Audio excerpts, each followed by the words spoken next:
When most people think about the age of dinosaurs, they think about the land, about the giants walking across open ground, the predators pursuing prey through ancient forests, the thunderous weight of animals so large the earth moved beneath them. But underneath the surface of the Cretaceous Ocean, something else entirely was happening. The sea was warmer than it is today. It was chemically different, and the food chain inside it had stretched to heights the modern ocean does not reach, stacking predator upon predator in an ecosystem so crowded with things capable of killing other large animals that even the hunters at the top were not always safe from what swam beneath them. The fossil record from this ocean is unlike anything from the land. It preserves moments of violence so complete. Predator and prey locked together exactly as the hunt ended, preserved across millions of years that scientists can read individual attacks from the stone. The largest turtle that ever lived swam these waters. So did things that hunted it. A creature capable of flight could cross the open sea for hours and still not be beyond reach. Tyrannosaurus rex is the name most people associate with the age of dinosaurs. But Tyrannosaurus rex lived at the very end of the Cretaceous, in a narrow window, on land. The Cretaceous Ocean ran for millions of years longer, and what it built during that time operated on a scale the land never matched. In this story, we descend beneath those ancient waves to uncover why the Cretaceous seas became the most dangerous ecosystem our planet has ever produced, and why everything above the surface was living in its shadow. Long before any predator rose through those warm waters, the planet itself had already prepared the stage. The great marine hunters were not accidents of evolution. They were the natural expression of a world arranged in a way that no longer exists, a version of Earth whose climate, oceans, and atmosphere had settled into an extraordinary balance that endured for almost 79 million years. Across that immense span of time, permanent ice did not exist at either pole. No vast frozen caps reflected sunlight back into space. No continental glaciers locked away the planet's water. Instead, nearly all of it remained free to circulate through rivers, clouds, and seas. Coastlines drifted far inland as the ocean expanded across the continents, reaching elevations nearly 200 meters higher than today. That is nearly 656 feet. Shores that would one day become forests, plains, and deserts rested beneath broad stretches of warm seawater. The atmosphere also carried far more carbon dioxide than the modern world.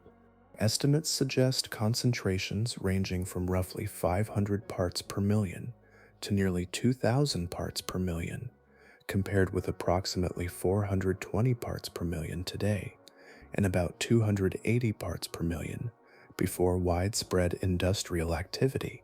That abundance of carbon dioxide trapped additional heat across the planet, sustaining a greenhouse climate unlike anything living humanity has experienced.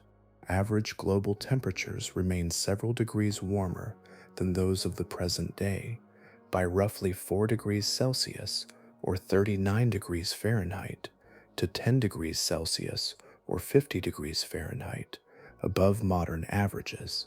Even regions close to the poles supported dense forests filled with rivers, ferns, and towering trees instead of frozen landscapes.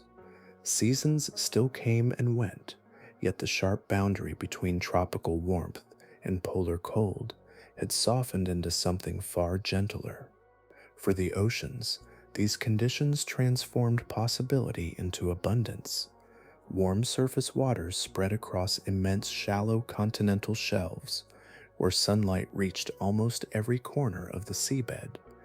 There, countless microscopic phytoplankton captured energy from the sun, multiplying in numbers almost beyond imagination.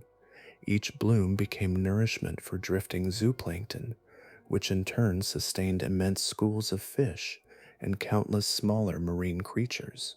Every layer supported the one above it, lifting extraordinary amounts of energy through the food web with remarkable efficiency. Such richness did not remain at the bottom for long. Vast concentrations of prey allowed larger hunters to thrive, and those hunters became food for still larger ones. The ocean's living engine continued turning without pause, supported by warmth, sunlight, nutrients, and space on a planetary scale. Every current carried opportunity. Every shallow sea became another reservoir of life, feeding the next generation of predators. There was also simply more ocean than there is now. Rising seas flooded continental interiors across much of the world, creating broad inland waterways that connected distant coastlines. Among them stretched one remarkable body of water, the Western Interior Seaway, extending approximately 3,200 kilometers, which is about 1,988 miles. It divided North America into separate landmasses while forming one of the richest marine environments Earth has ever sustained. Nothing about this ancient ocean required unfamiliar laws of nature. Gravity remained unchanged. Water flowed according to the same physical principles. Evolution still favored survival, reproduction, and adaptation through countless generations. The chemistry of life followed the same patterns that continue beneath modern waves. What differed was the setting itself. Every condition pushed toward extraordinary productivity until the entire marine world operated at an intensity the present planet can no longer sustain. Water entered from opposite directions until the continent itself became a shoreline. From the north, the Arctic Ocean advanced through low valleys. From the south, the waters connected to the Gulf of Mexico spread inland across broad coastal plains. Over countless generations, these distant seas met, merged, and settled into a single immense passage that transformed the center of North America into an inland ocean unlike anything that exists today. Known as the Western Interior Seaway, it stretched for approximately 3,200 kilometers, which is about 1,988 miles, from the warm southern coast to the far northern connection with the Arctic Ocean. At its broadest point, it reached nearly 970 kilometers, which is about 603 miles across. In its deepest regions, the water descended to nearly 760 meters, which is about 2,493 feet. Instead of one continuous landmass, North America became two enormous islands divided by a sea that endured for roughly 34 million years, longer than the entire span separating the last dinosaurs from the present day. Its waters varied from about 22 degrees Celsius or 72 degrees Fahrenheit near the cooler northern reaches to as much as 44 degrees Celsius or 111 degrees Fahrenheit in the warmest southern shallows. Even these differences blended gradually across immense distances, producing broad habitats where marine life could spread without encountering the harsh thermal barriers common in modern oceans. The shape of the seaway gave it unusual strength as a living system. Although immense, it remained partly enclosed by land, allowing nutrients carried by vast river networks to accumulate instead of dispersing rapidly into the open ocean.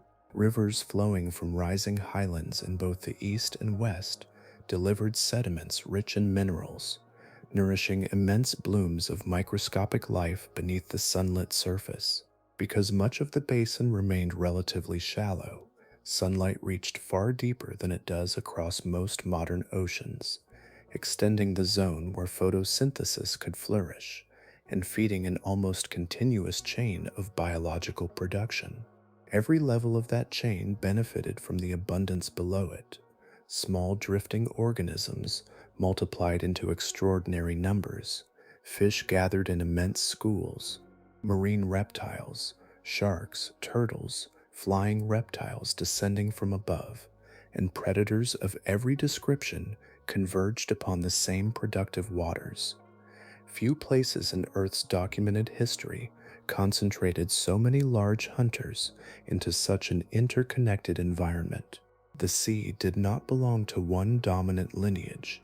It supported many at once, each occupying overlapping layers of the same vast habitat. When those lives ended, the seaway performed another remarkable task. Fine carbonate mud settled slowly onto its floor, burying skeletons before waves or scavengers could scatter them. Over immense spans of time, that sediment hardened into pale chalk known today as the Niobrara Formation. Across parts of Kansas, Nebraska, and South Dakota, these ancient deposits preserve fish, sharks, marine reptiles, turtles, birds, and countless smaller organisms with astonishing completeness, offering one of the clearest windows ever discovered into a vanished ocean. Yet this remarkable archive also carries an important limitation.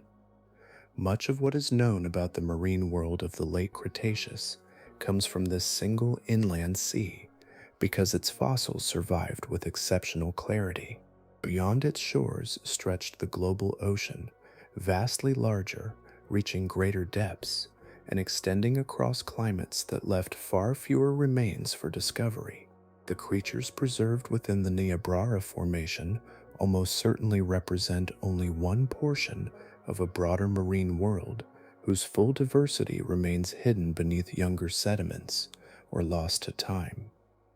The Western Interior Seaway was therefore more than a place preserved in stone.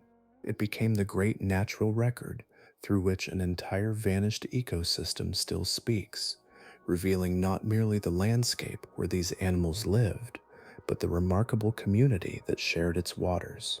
Among the most extraordinary discoveries ever lifted from Cretaceous rock was a moment that seemed almost unwilling to surrender the passage of time. In 1952, paleontologist George Sternberg uncovered a remarkable fossil in Kansas. Resting within the stone lay a Xiphictinus measuring approximately 4.2 meters, which is about 13.8 feet. Curving inside its rib cage, still almost perfectly arranged, rested another fish, a Gillicus measuring about 1.8 meters, which is about 5.9 feet. Predator and prey had remained together for roughly 87 million years, preserved in the final act that joined their fates.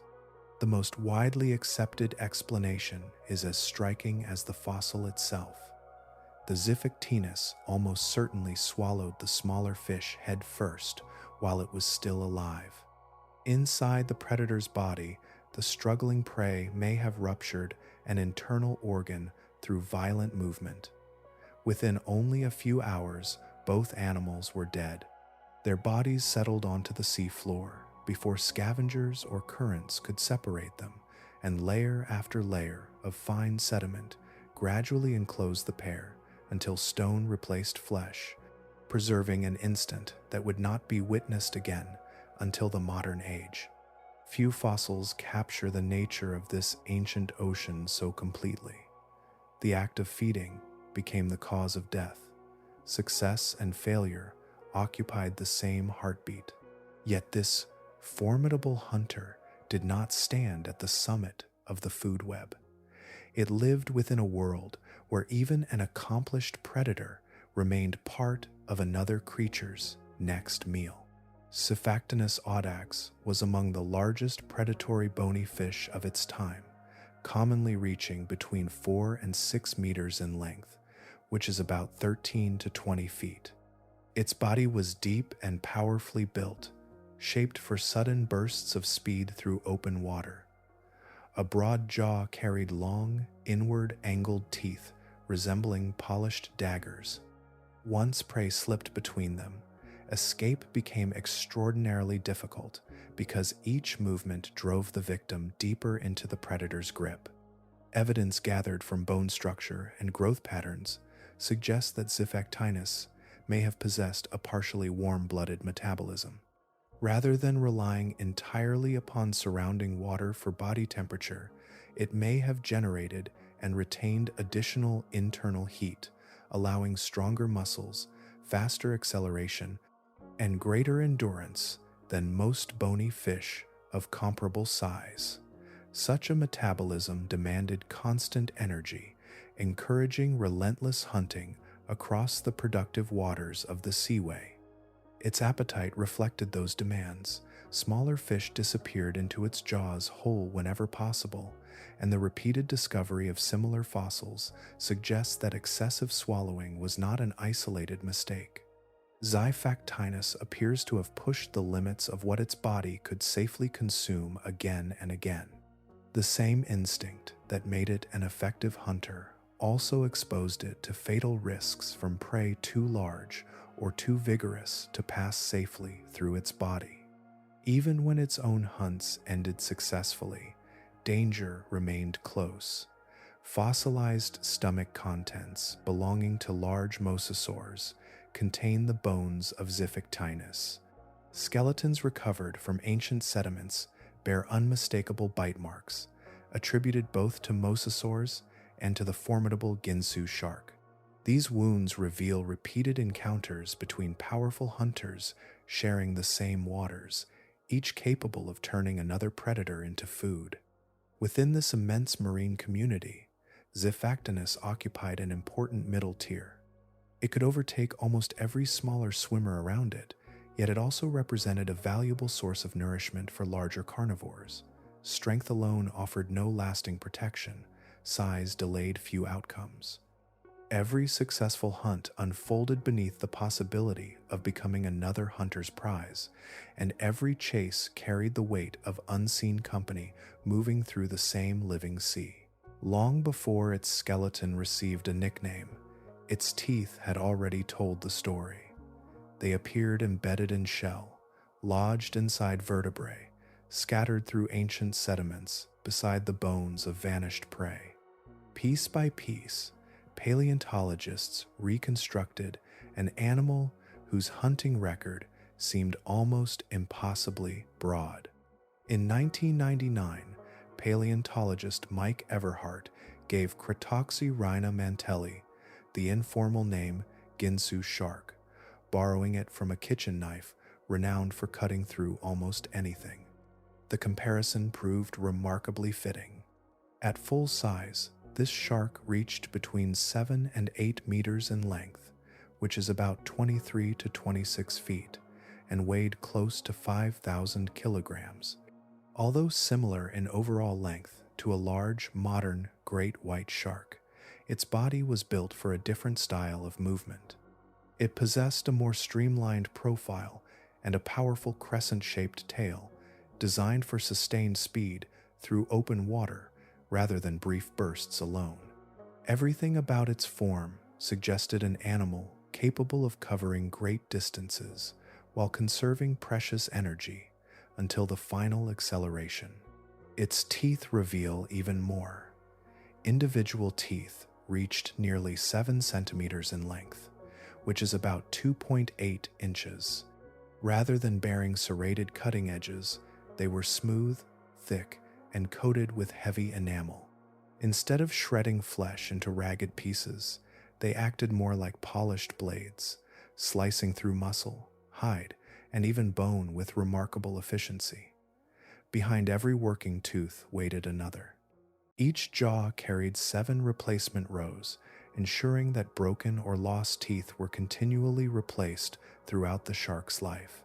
A damaged bite rarely remained damaged for long. The fossil record preserves an unusually detailed menu. Bite marks and skeletal associations show that Xiphactinus frequently became prey. Tooth impressions carved into the vertebrae of Elasmosaurus and other long-necked plesiosaurs reveal attacks upon marine reptiles that already ranked among the larger inhabitants of the sea. Embedded teeth discovered within smaller mosasaur fossils demonstrate that even these formidable reptiles sometimes fell victim before they reached their greatest sizes. The immense turtle Archelon also carried the scars of encounters. with unmistakable shark tooth marks preserved across portions of its shell. Perhaps the most unexpected evidence comes from above the water rather than beneath it. A scientific study, published in 2018, documented a Cretaceous tooth embedded within the neck vertebra of a pteranodon. The fossil preserves direct physical contact between one of the ocean's largest sharks and one of the great flying reptiles that patrolled the skies overhead. Whether the attack came as the animal skimmed the surface for fish or after it settled upon the water remains uncertain. The tooth itself leaves little room for doubt that their worlds occasionally collided. Such hunting ability may have depended upon more than muscle alone. Comparisons with modern mako sharks and great white sharks suggest that Cretaceous could have maintained a body temperature somewhat higher than the surrounding seawater. This partially warm-blooded physiology would have supported stronger swimming muscles, faster reactions, and longer periods of sustained activity, advantages that fit remarkably well with the evidence preserved in its fossils. For millions of years, this shark represented one of the most successful predatory designs the ocean had produced. Then the balance changed. Around 73 million years ago, Cretaceous disappeared from the fossil record. No great climatic catastrophe marks its end. No asteroid shadow crossed the planet. Instead, the growing dominance of large mosasaurs steadily narrowed its place within the food web. These expanding marine reptiles competed for the same prey, claimed the same hunting grounds, and eventually grew powerful enough to attack the shark itself. One of the oldest and most enduring body plans in the history of the ocean yielded not to environmental collapse, but to a newly arrived marine lizard that had learned to master the same sea. Their ancestors once walked on solid ground, leaving footprints across coastal landscapes where waves met sand. Nothing in those early reptiles suggested that their descendants would one day dominate the greatest marine ecosystem the planet had ever known. They were neither fish nor dinosaurs, nor members of some mysterious lineage without living relatives. They belonged to the group of scaled reptiles that still survives today in monitor lizards and snakes, a family tree whose branches continue into the modern world. Among those living relatives, the monitor lizards provide the closest reflection of what the earliest mosasaurs may have resembled. A modern Komodo dragon offers a distant glimpse of that ancestry, with its muscular body, alert senses, forked tongue, and confident predatory behavior. Imagine such an animal drawn steadily toward the shoreline over countless generations, finding opportunity where land met shallow coastal water, until evolution gradually reshaped every part of its body for a different world. The transformation unfolded with remarkable speed in evolutionary terms. Within only a few million years, natural selection had altered nearly every feature that once served life on land. Strong walking limbs broadened into efficient paddles that could steer through open water. The tail lengthened and compressed from side to side, becoming the primary source of propulsion. The body grew smoother and more streamlined, reducing resistance with every stroke. Eventually, these reptiles became so thoroughly adapted to the sea that movement across land was no longer practical. Their former home remained behind them, preserved only in their ancestry. Their jaws evolved with equal ingenuity. Unlike the rigid lower jaw of many reptiles, mosasaurs possessed an additional movable connection within the lower jaw itself. This flexible joint allowed each side to spread outward during feeding, greatly increasing the size of prey that could pass into the mouth. Once captured, escape became even more difficult because another set of teeth lined the roof of the mouth. Known as pterygoid teeth, these backward-pointing structures gripped struggling prey and guided it deeper toward the throat with every movement of the jaws, functioning almost like a living conveyor that permitted almost no retreat. Although perfectly adapted for life beneath the surface, mosasaurs never ceased breathing air. At regular intervals, they returned upward, drawing a fresh breath before descending once again into the warm sea below. Each brief appearance connected them to their terrestrial ancestry, a reminder that beneath their streamlined bodies remained the biology of reptiles that had once depended entirely upon dry land. Their independence from land became even more complete through reproduction. Rather than crawling ashore to lay eggs, mosasaurs gave birth to fully developed young directly in open water. Newborn animals entered the sea, already surrounded by the environment in which they would spend every stage of life.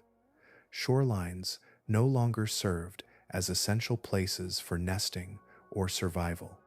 The ocean itself became cradle, hunting ground, refuge, and home. The first recognizable mosasaurs appeared roughly 98 million years ago during the middle portion of the Cretaceous period. From that beginning, their expansion proved astonishingly rapid. Within less than 30 million years, they spread across the world's oceans, diversified into numerous forms, displaced dominant sharks from several apex roles, challenged long-established marine reptiles, and occupied nearly every predatory niche available. Few groups of backboned animals have expanded so completely within such a comparatively brief evolutionary interval. This remarkable radiation reflected not only adaptability, but extraordinary opportunity. The productive seas rewarded innovation, and mosasaurs answered with unmatched success, growing into hunters whose influence reached from shallow coastal waters to the open ocean.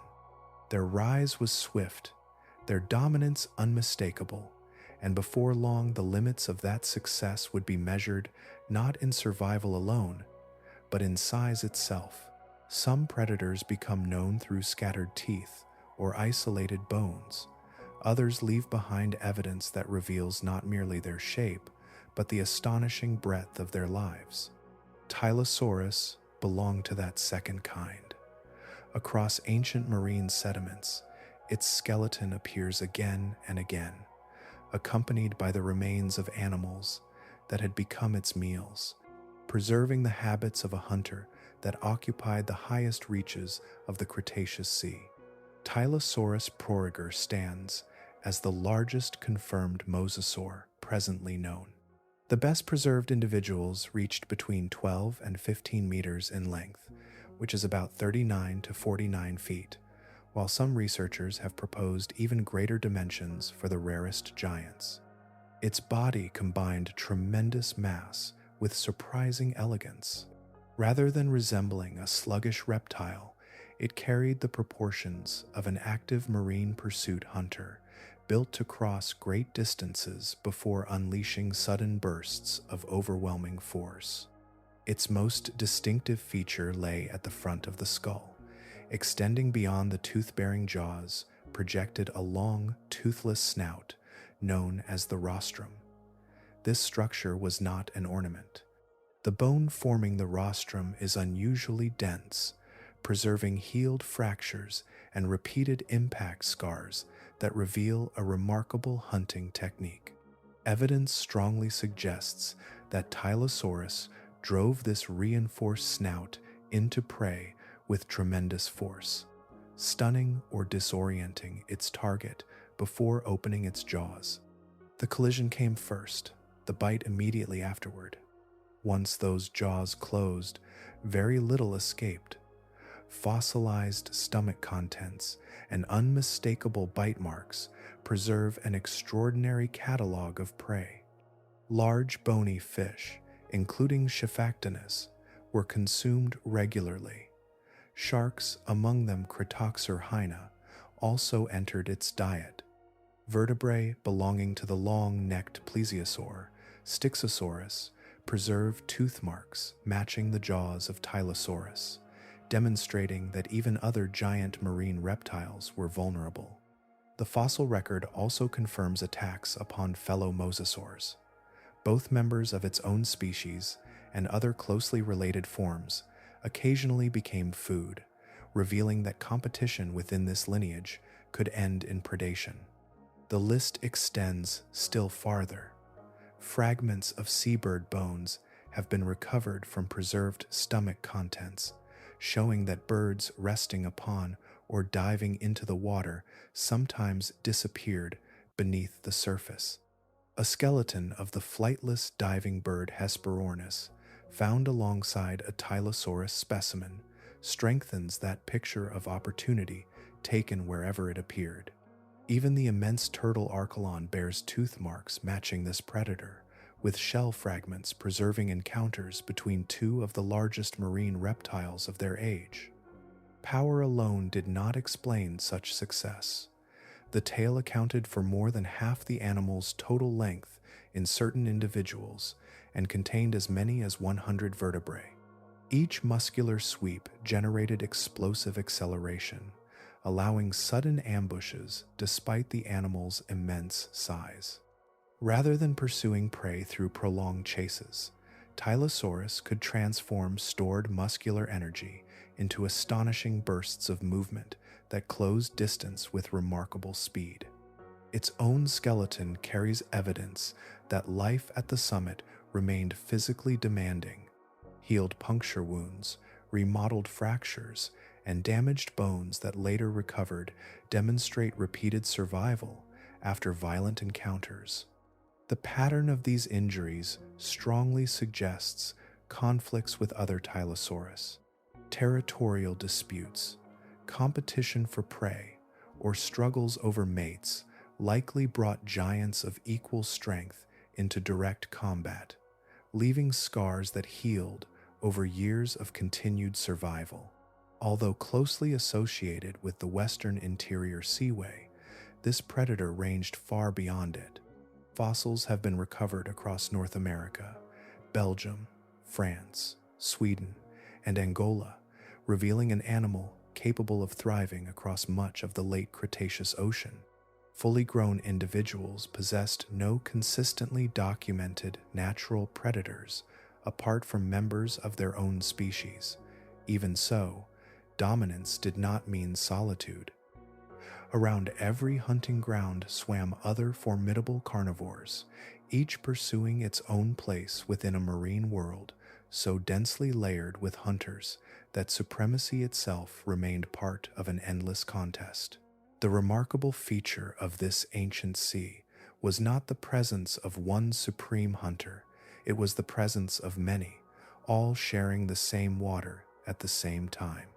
Their paths crossed continually, not as distant rivals separated by habitat, but as predators capable of becoming one another's prey. The fossil record preserves these encounters with unusual clarity, revealing an ecosystem arranged in layers where power never guaranteed safety. The evidence begins with Tylosaurus itself. Fossilized stomach contents and unmistakable bite marks demonstrate that this immense mosasaur consumed Cretaceous, the swift shark that had once ruled these waters. The relationship did not consist merely of competition for the same prey.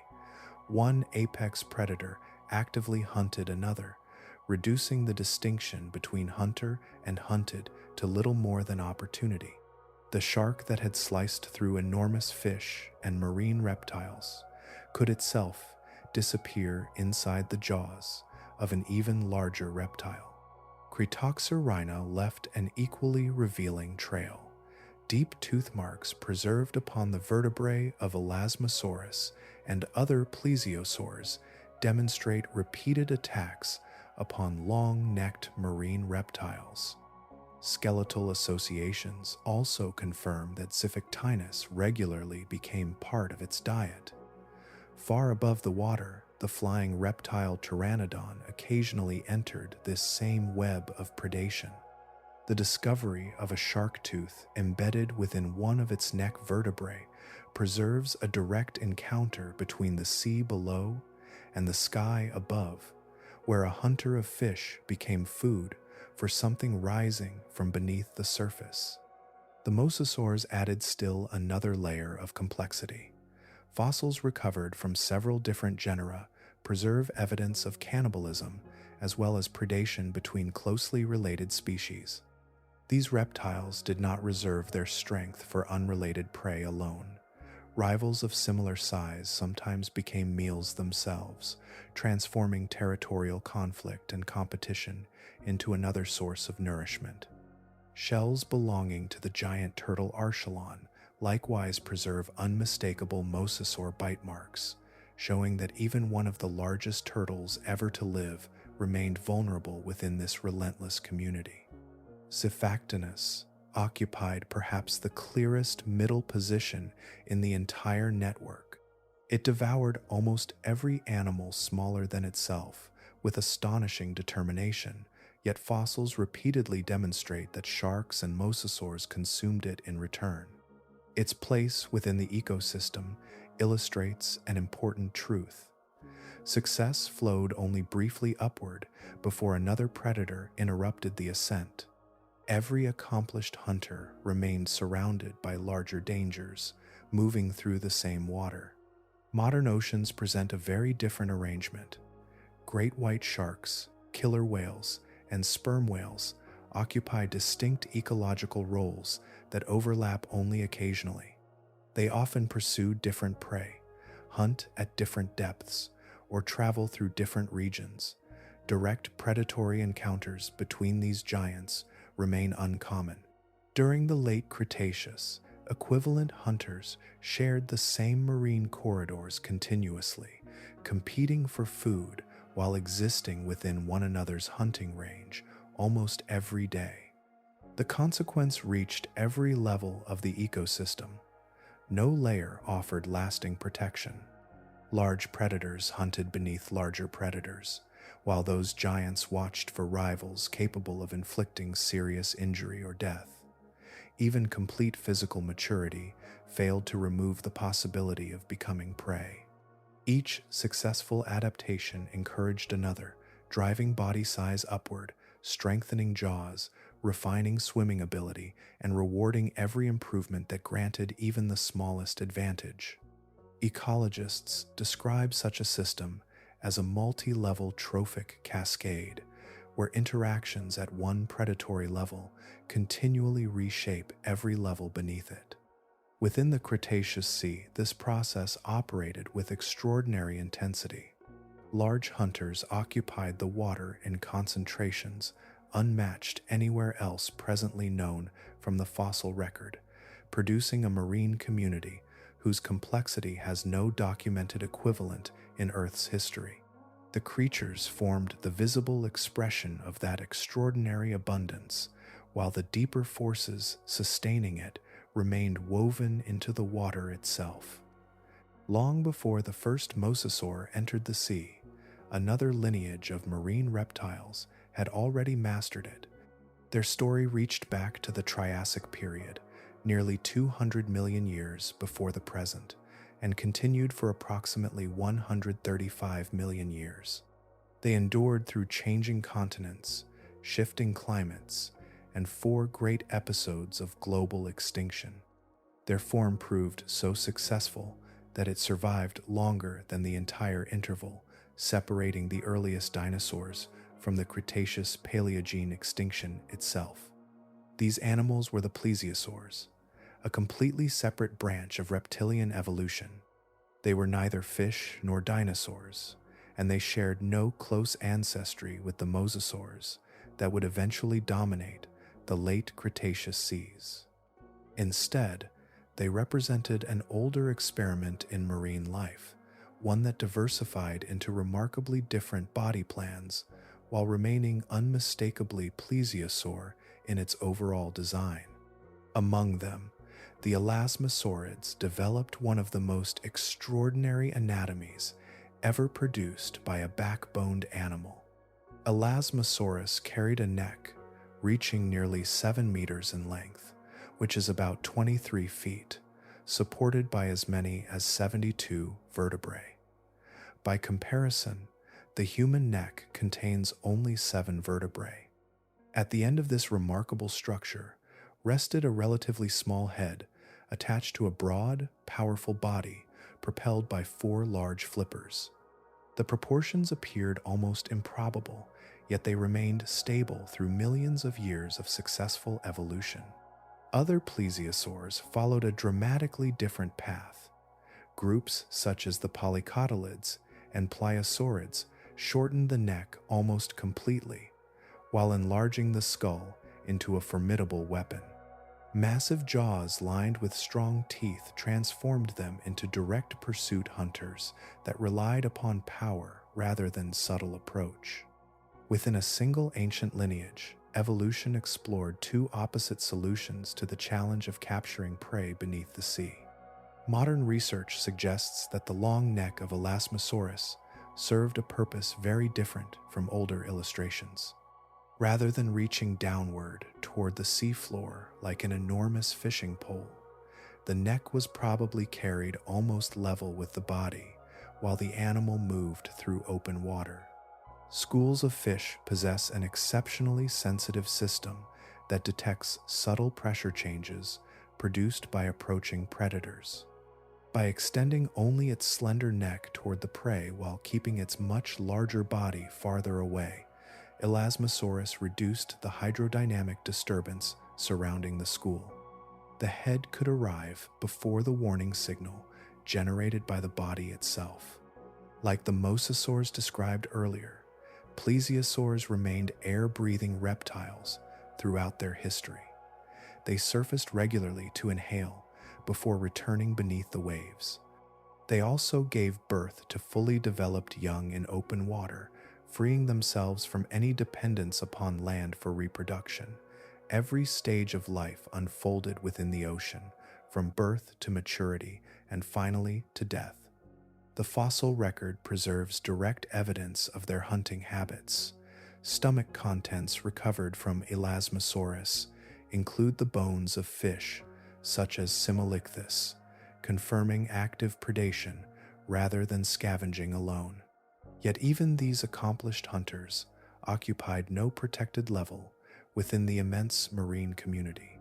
Vertebrae belonging to Styxosaurus preserve unmistakable bite marks matching the jaws of Tylosaurus, while other plesiosaur bones bear the characteristic tooth impressions of Cretoxorhina. Hunters themselves became prey whenever larger opportunities appeared. The extraordinary neck of Elasmosaurus therefore represents more than anatomical curiosity. It stands as one of evolution's most elegant responses to life inside an ocean crowded with danger. Every additional vertebra increased the distance between body and prey, improving the chances of success while reducing the likelihood of detection. Across countless generations, predatory pressure shaped a design unlike anything that has existed before or since. For 135 million years, that design continued to thrive. It crossed oceans, endured changing worlds, and survived catastrophes that erased countless other forms of life. Its remarkable history reached its conclusion not because another predator surpassed it, but because an event from far beyond the sea ended an evolutionary journey that had already lasted longer than almost any marine reptile ever known. Not every giant in the Cretaceous Sea possessed rows of cutting teeth or jaws built for pursuit. Some carried their history upon their backs, moving through open water with slow confidence earned across decades of survival. Archelon iskyros, whose name means ruling turtle, was the largest turtle ever documented in the fossil record, and its story reveals a truth that extended across the entire ancient ocean. Size alone did not place any creature beyond the reach of predation. From the tip of its beak to the end of its tail, Archelon reached approximately 4.6 meters in length, which is about 15 feet. Adults weighed between 2.2 and 3.2 tons, giving them a mass comparable to that of a white rhinoceros, while stretching to the length of a compact automobile. Yet, despite these remarkable dimensions, its appearance differed noticeably from the familiar sea turtles of the modern world. Instead of carrying a heavy shell made entirely of solid bone, Archelon possessed a lighter framework of bone supported by cartilage and covered with thick, leathery skin. The arrangement resembled that of the living leatherback turtle, though expanded to roughly 2 or 3 times its overall length, reducing heavy bone-lowered weight and increased maneuverability, allowing this immense reptile to travel efficiently across broad expanses of open ocean where endurance mattered as much as protection. Its head alone approached 1 meter in length, which is about 3 feet. At the front projected a powerful hooked beak, unlike the tooth-filled jaws of the predators surrounding it. Exactly how that beak was used remains uncertain. Some researchers suggest it crushed hard-shelled prey resting along the seafloor. Others propose that it sliced through softer animals such as jellyfish or squid. It may even have performed both roles depending upon season, habitat, or opportunity. The fossil evidence preserves the structure with remarkable clarity while leaving room for thoughtful interpretation. Among the most celebrated specimens is an individual affectionately known as Brigida, recovered from ancient deposits in what is now South Dakota. Growth patterns preserved within the bones suggest an age exceeding 100 years, indicating a lifespan that extended across generations of changing seas. The skeleton rested upon the surrounding sediment in a posture consistent with an animal that had settled naturally onto the seafloor near the end of its life, rather than one violently torn apart by scavengers or currents. Even Brigida's long life carried visible reminders of earlier struggles. One hind limb preserves evidence of a substantial bite that had already begun to heal before death. New bone had formed around the damaged area, demonstrating that the turtle survived the attack and continued living for a considerable period afterward. The identity of the attacker cannot be established with complete certainty from that wound alone, yet the broader fossil record provides stronger clues. Other Archelon shells preserve unmistakable bite marks attributed to large mosasaurs, while additional specimens bear teeth impressions matching Cretaceous. These discoveries confirm that both giant marine reptiles and formidable sharks attacked Archelon despite its immense size. A turtle weighing several tons and capable of surviving for more than a century still represented worthwhile prey whenever circumstances favored the hunter. Its closest living relative is the leatherback sea turtle, today the largest turtle on Earth. Modern leatherbacks reach approximately 900 kilograms in mass and around 2 meters in length, which is about 7 feet.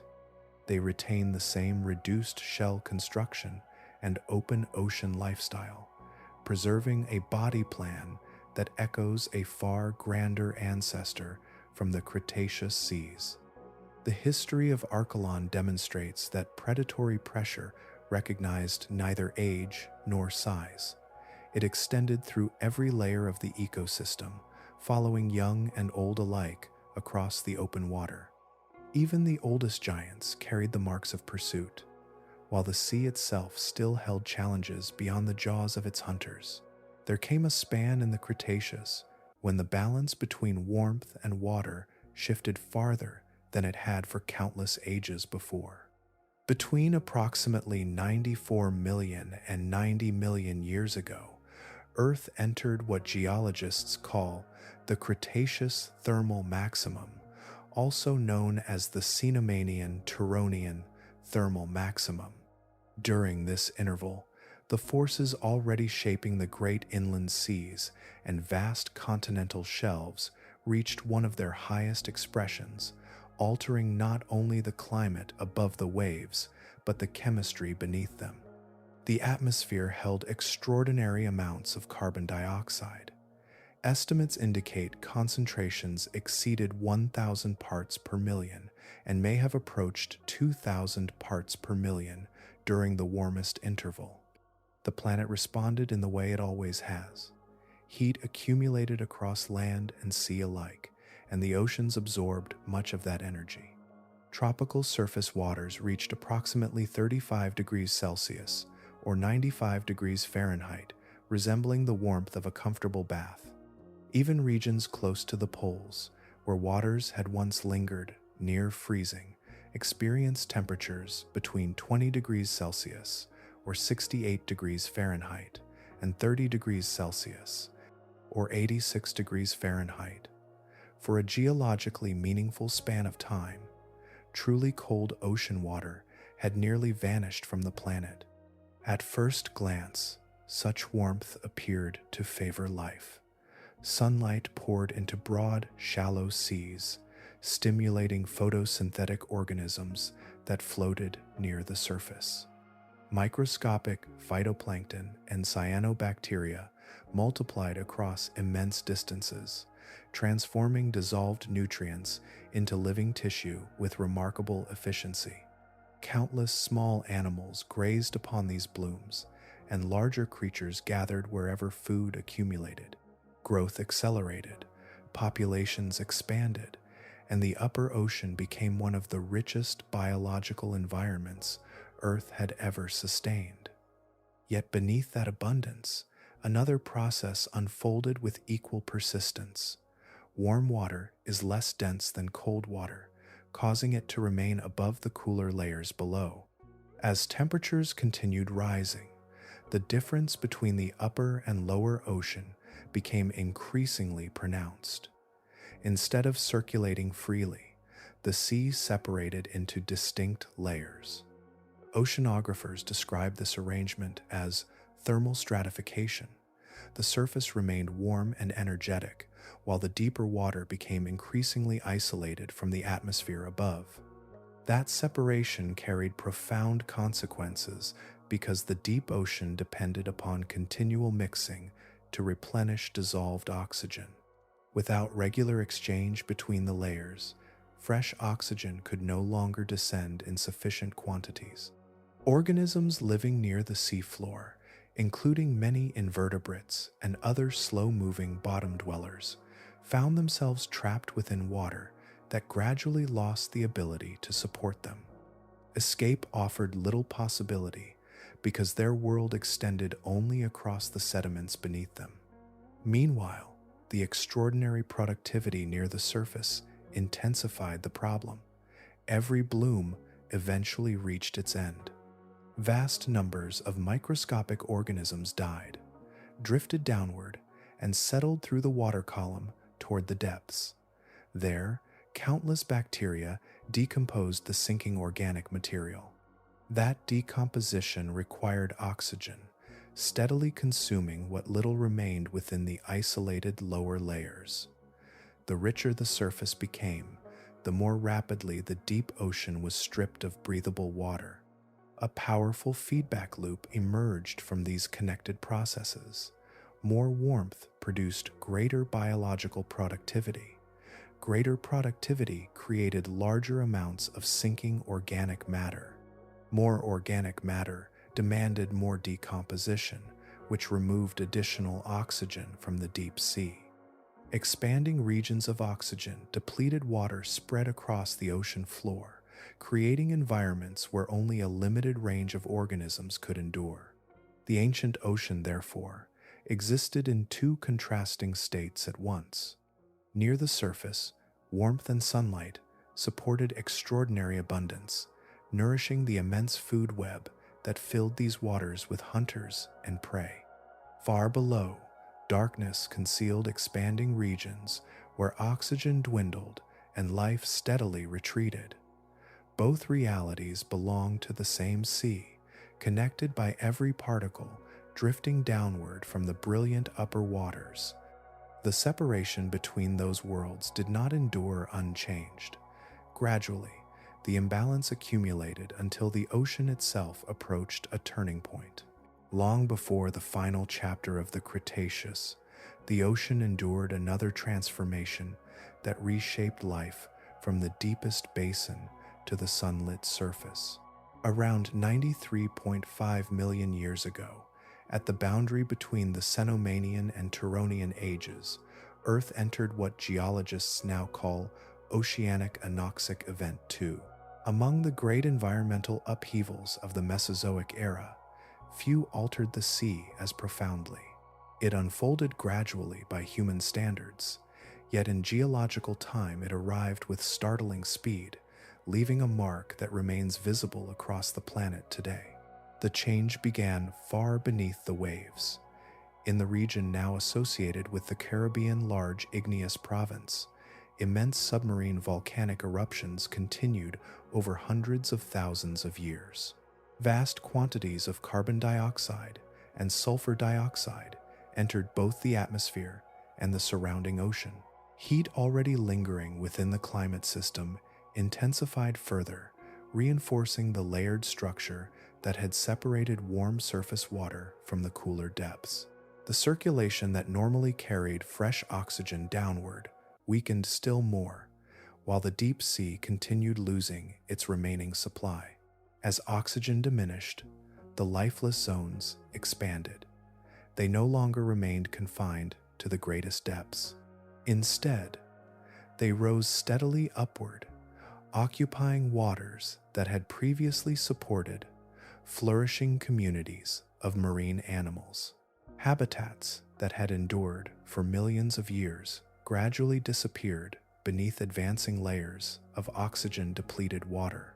Creatures adapted to life along the seafloor found their living space shrinking with every passing generation, until many had nowhere left to survive. The consequences reached astonishing scale. Approximately 27 to 30% of known marine invertebrate species disappeared during this interval. Entire ecological communities that had occupied the ocean floor vanished within what geology regards as a remarkably brief span. Their absence became part of the sediments settling through the water, creating an enduring record of one of the sea's greatest crises. That record remains preserved today.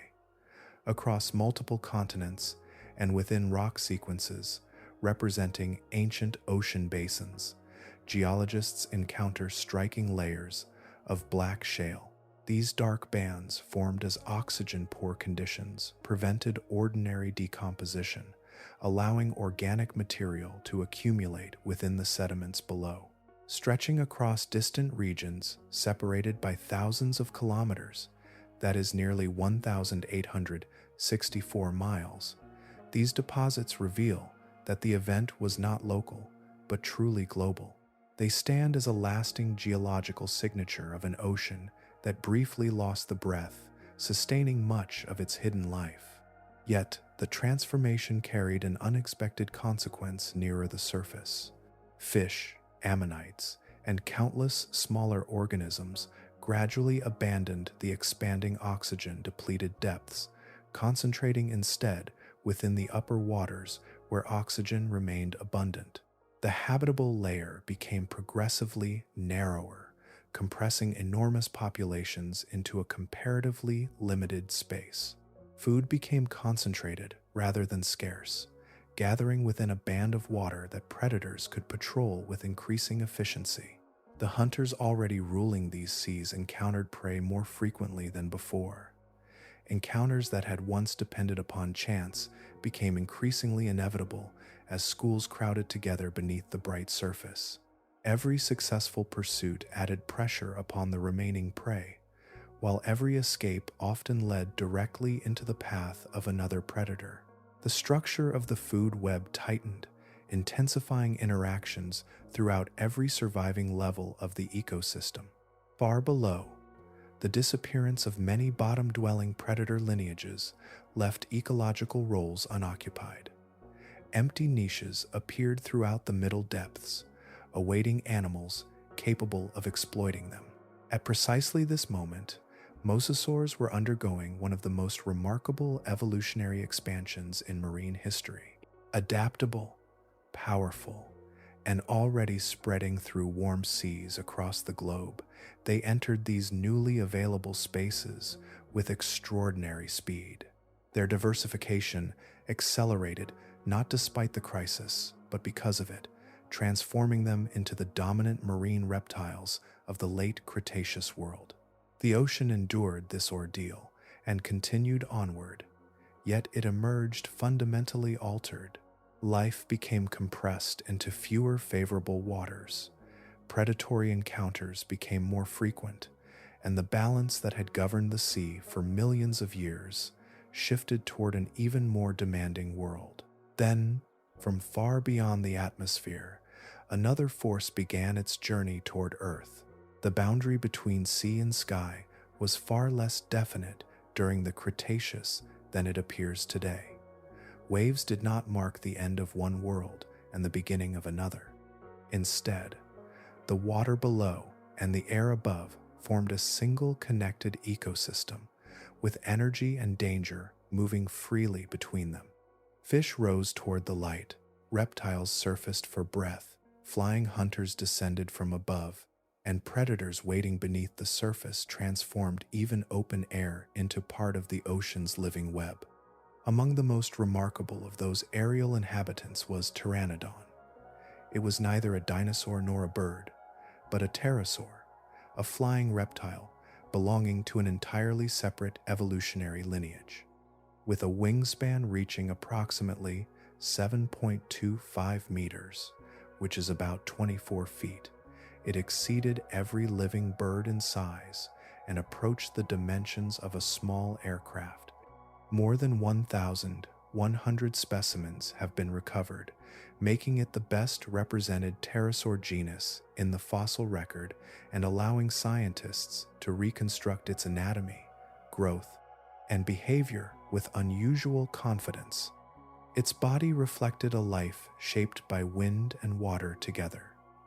A long, toothless beak projected forward with little resistance to the air, while powerful flight muscles supported extended journeys above the sea.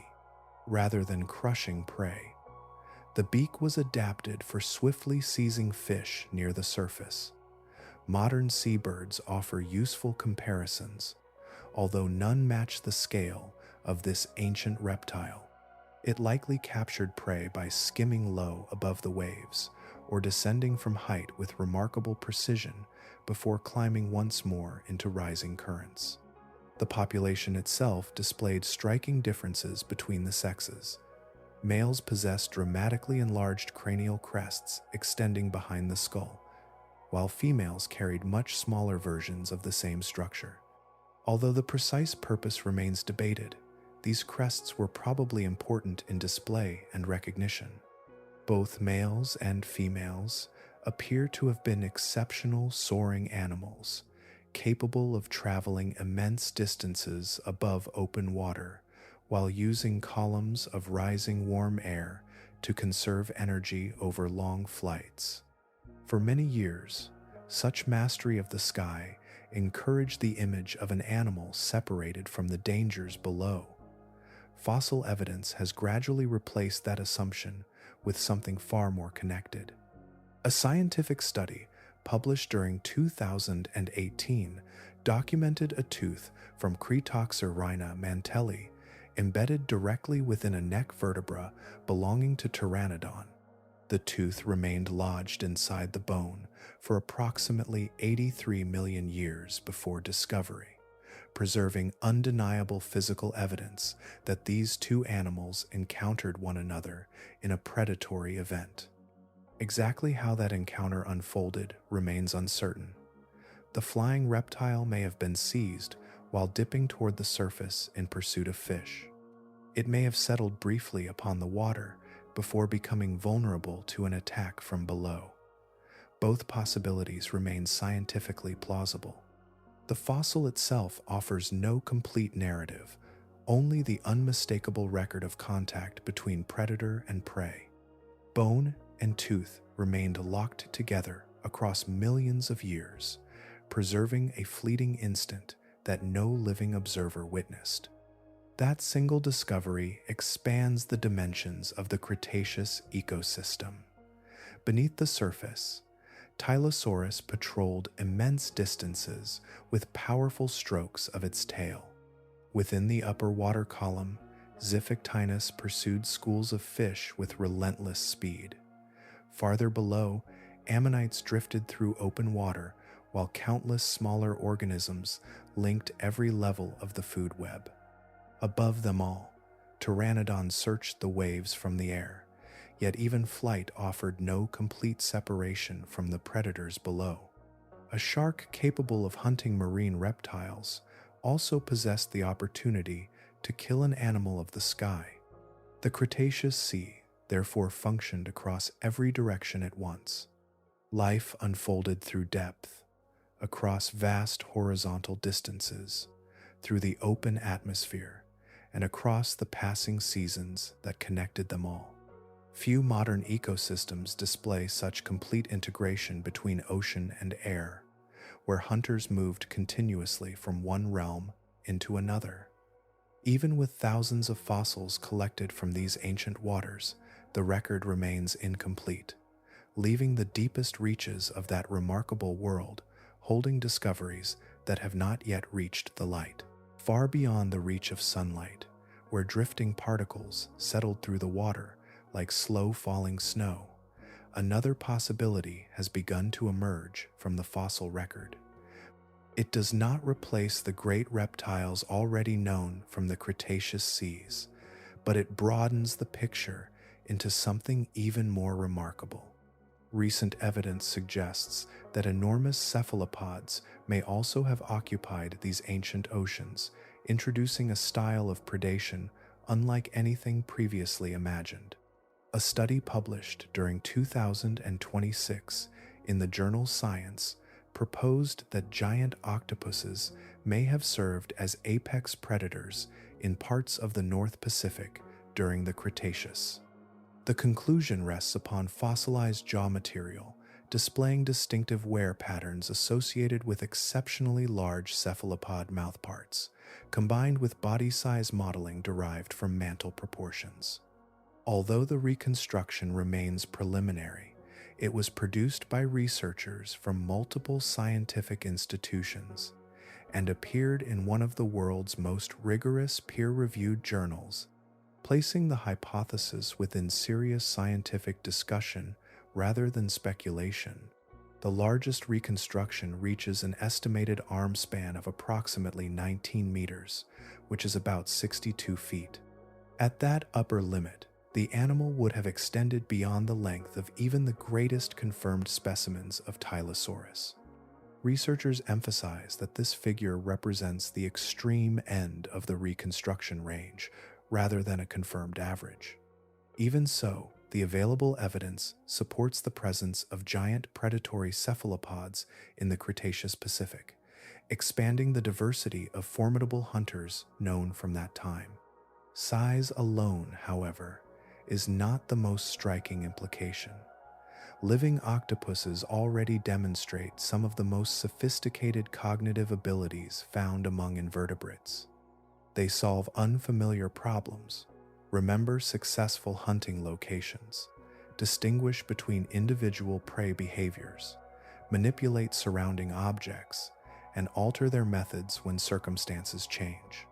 Their success depends less upon overwhelming force than upon flexibility, observation, and rapid adaptation.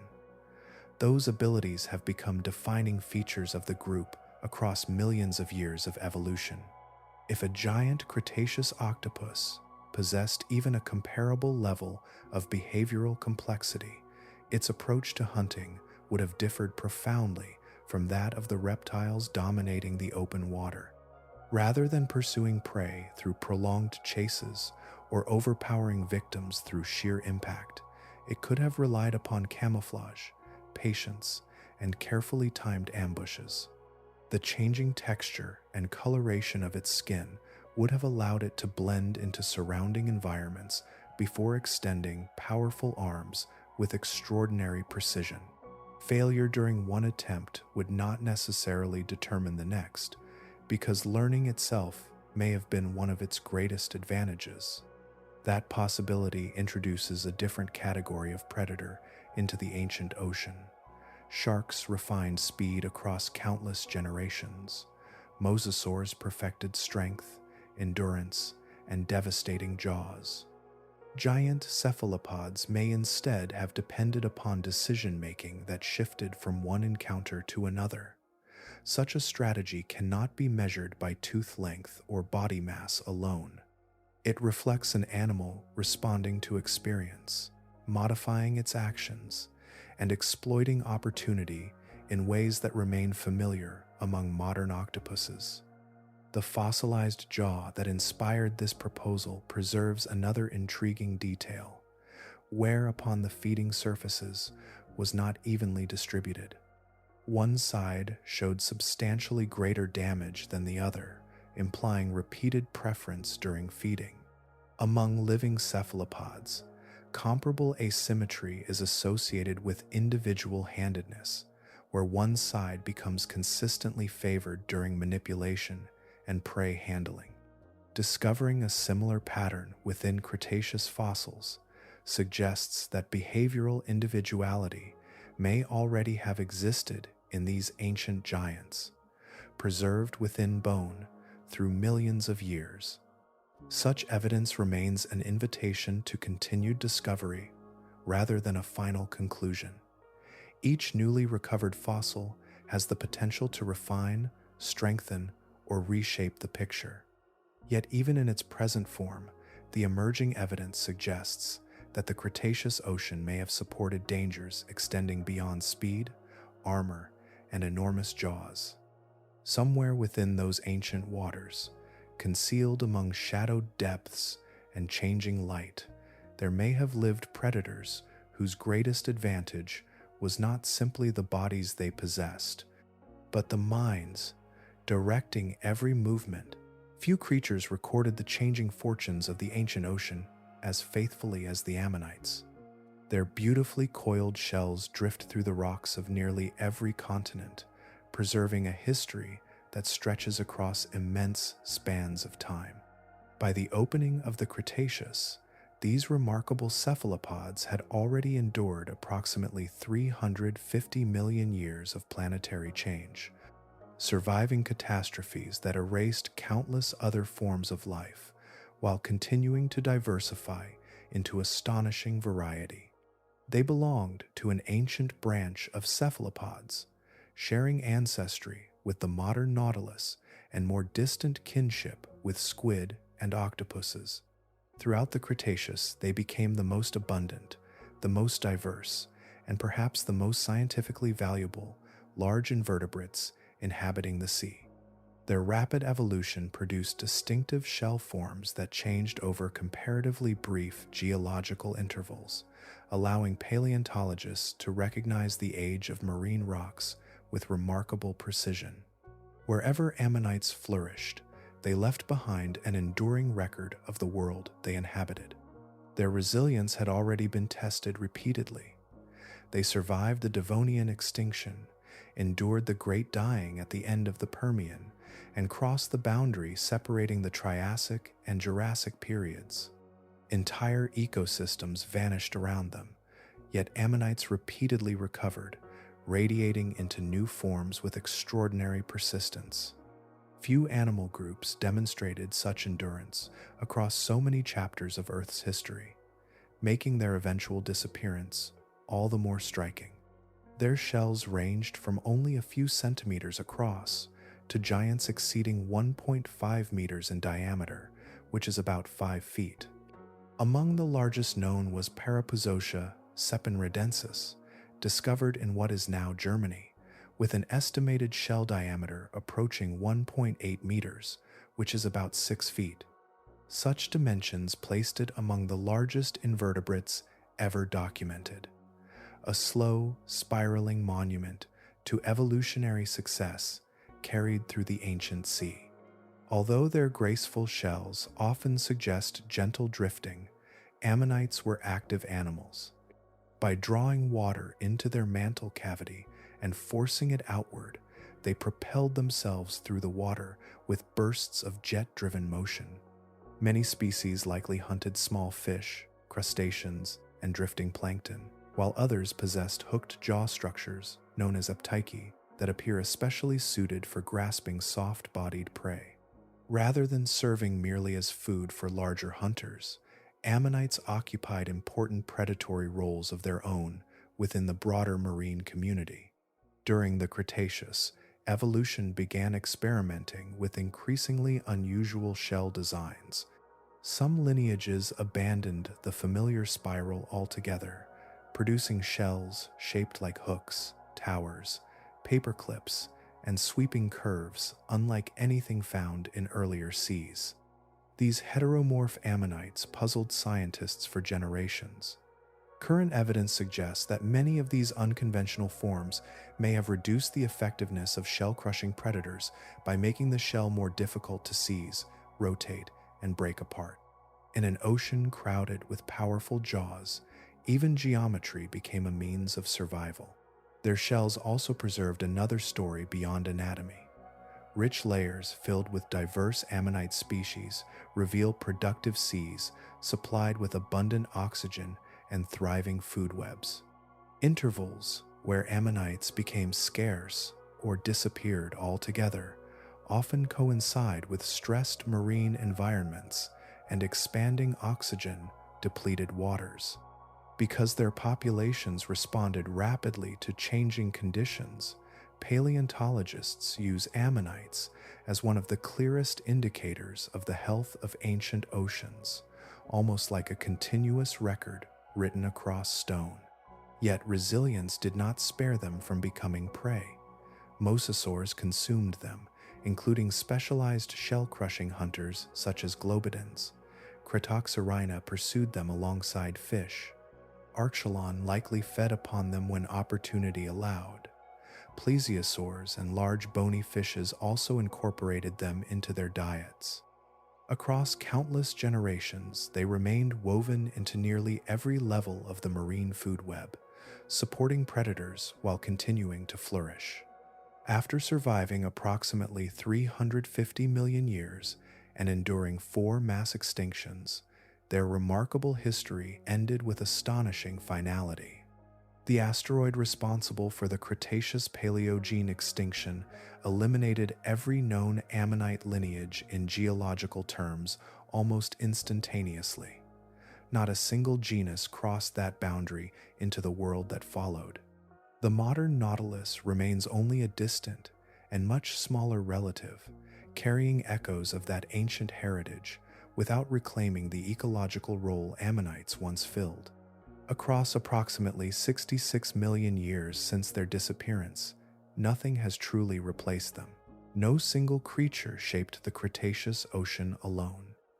Every successful hunter altered the future of the animals it pursued, and every escape left behind descendants carrying slight advantages over those that failed. Across millions of years, those countless moments accumulated into an evolutionary contest unlike any other known from the marine fossil record. The result was an ocean where survival depended not merely upon endurance, but upon continual innovation. The strange heteromorph ammonites introduced earlier reveal this process with remarkable clarity. During the Cretaceous, dozens of ammonite genera departed from the familiar coiled shell that had served their ancestors for immense spans of time. Instead, they evolved shells bent into hooks, towers, spirals that never fully closed, and shapes resembling twisted ribbons or folded wire. Current evidence suggests these unusual forms emerged in response to shell-crushing mosasaurs, whose powerful jaws became increasingly effective at gripping conventional spirals. By changing the geometry of the shell itself, these ammonites may have reduced the predator's ability to seize, rotate, and fracture them. Across millions of years, jaw mechanics and shell architecture evolved together, each improvement encouraging another in an unending cycle. A similar story unfolded among the plesiosaurs. Elasmosaurus carried a neck reaching approximately 7 meters, which is about 23 feet, supported by 72 vertebrae. Human beings possess only 7 neck vertebrae. Modern research indicates that this remarkable structure was held nearly level with the body rather than extended upward. Its purpose was likely to approach schools of fish while keeping the large body far enough away that the fish's lateral line, the pressure-sensing organ detecting nearby movement, remained unaware of the approaching predator until the head struck. An extraordinary neck became the solution to increasingly vigilant prey. Sea turtles followed an entirely different path. Members of the protostegid family, including Archelon, gradually reduced the heavy bony shell carried by earlier relatives. Bone gave way to a lighter framework covered by thick leathery tissue. At first glance, this appears to weaken their defenses, yet the change reflects a different calculation. Against predators capable of crushing even substantial armor, increased swimming speed and greater maneuverability offered a higher chance of survival than additional thickness. Escape became more valuable than resistance, and the shell itself changed accordingly. Large bony fishes experienced pressures of their own. Cephactinus competed within waters already occupied by Cretoxorina and expanding mosasaur populations. Remaining successful required exceptional performance, not merely in bursts of speed, but across repeated pursuits. Evidence suggesting elevated body temperatures compared with surrounding water implies that its metabolism may have approached the condition seen in certain modern fast-swimming predators. Such capabilities were unlikely to appear suddenly. They represent another gradual escalation driven by relentless competition for the same prey. Above the sea, Pteranodon responded to these conditions in a different way. Its lightweight skeleton contained numerous air-filled spaces that reduced mass without sacrificing strength, allowing effortless soaring across enormous stretches of open water.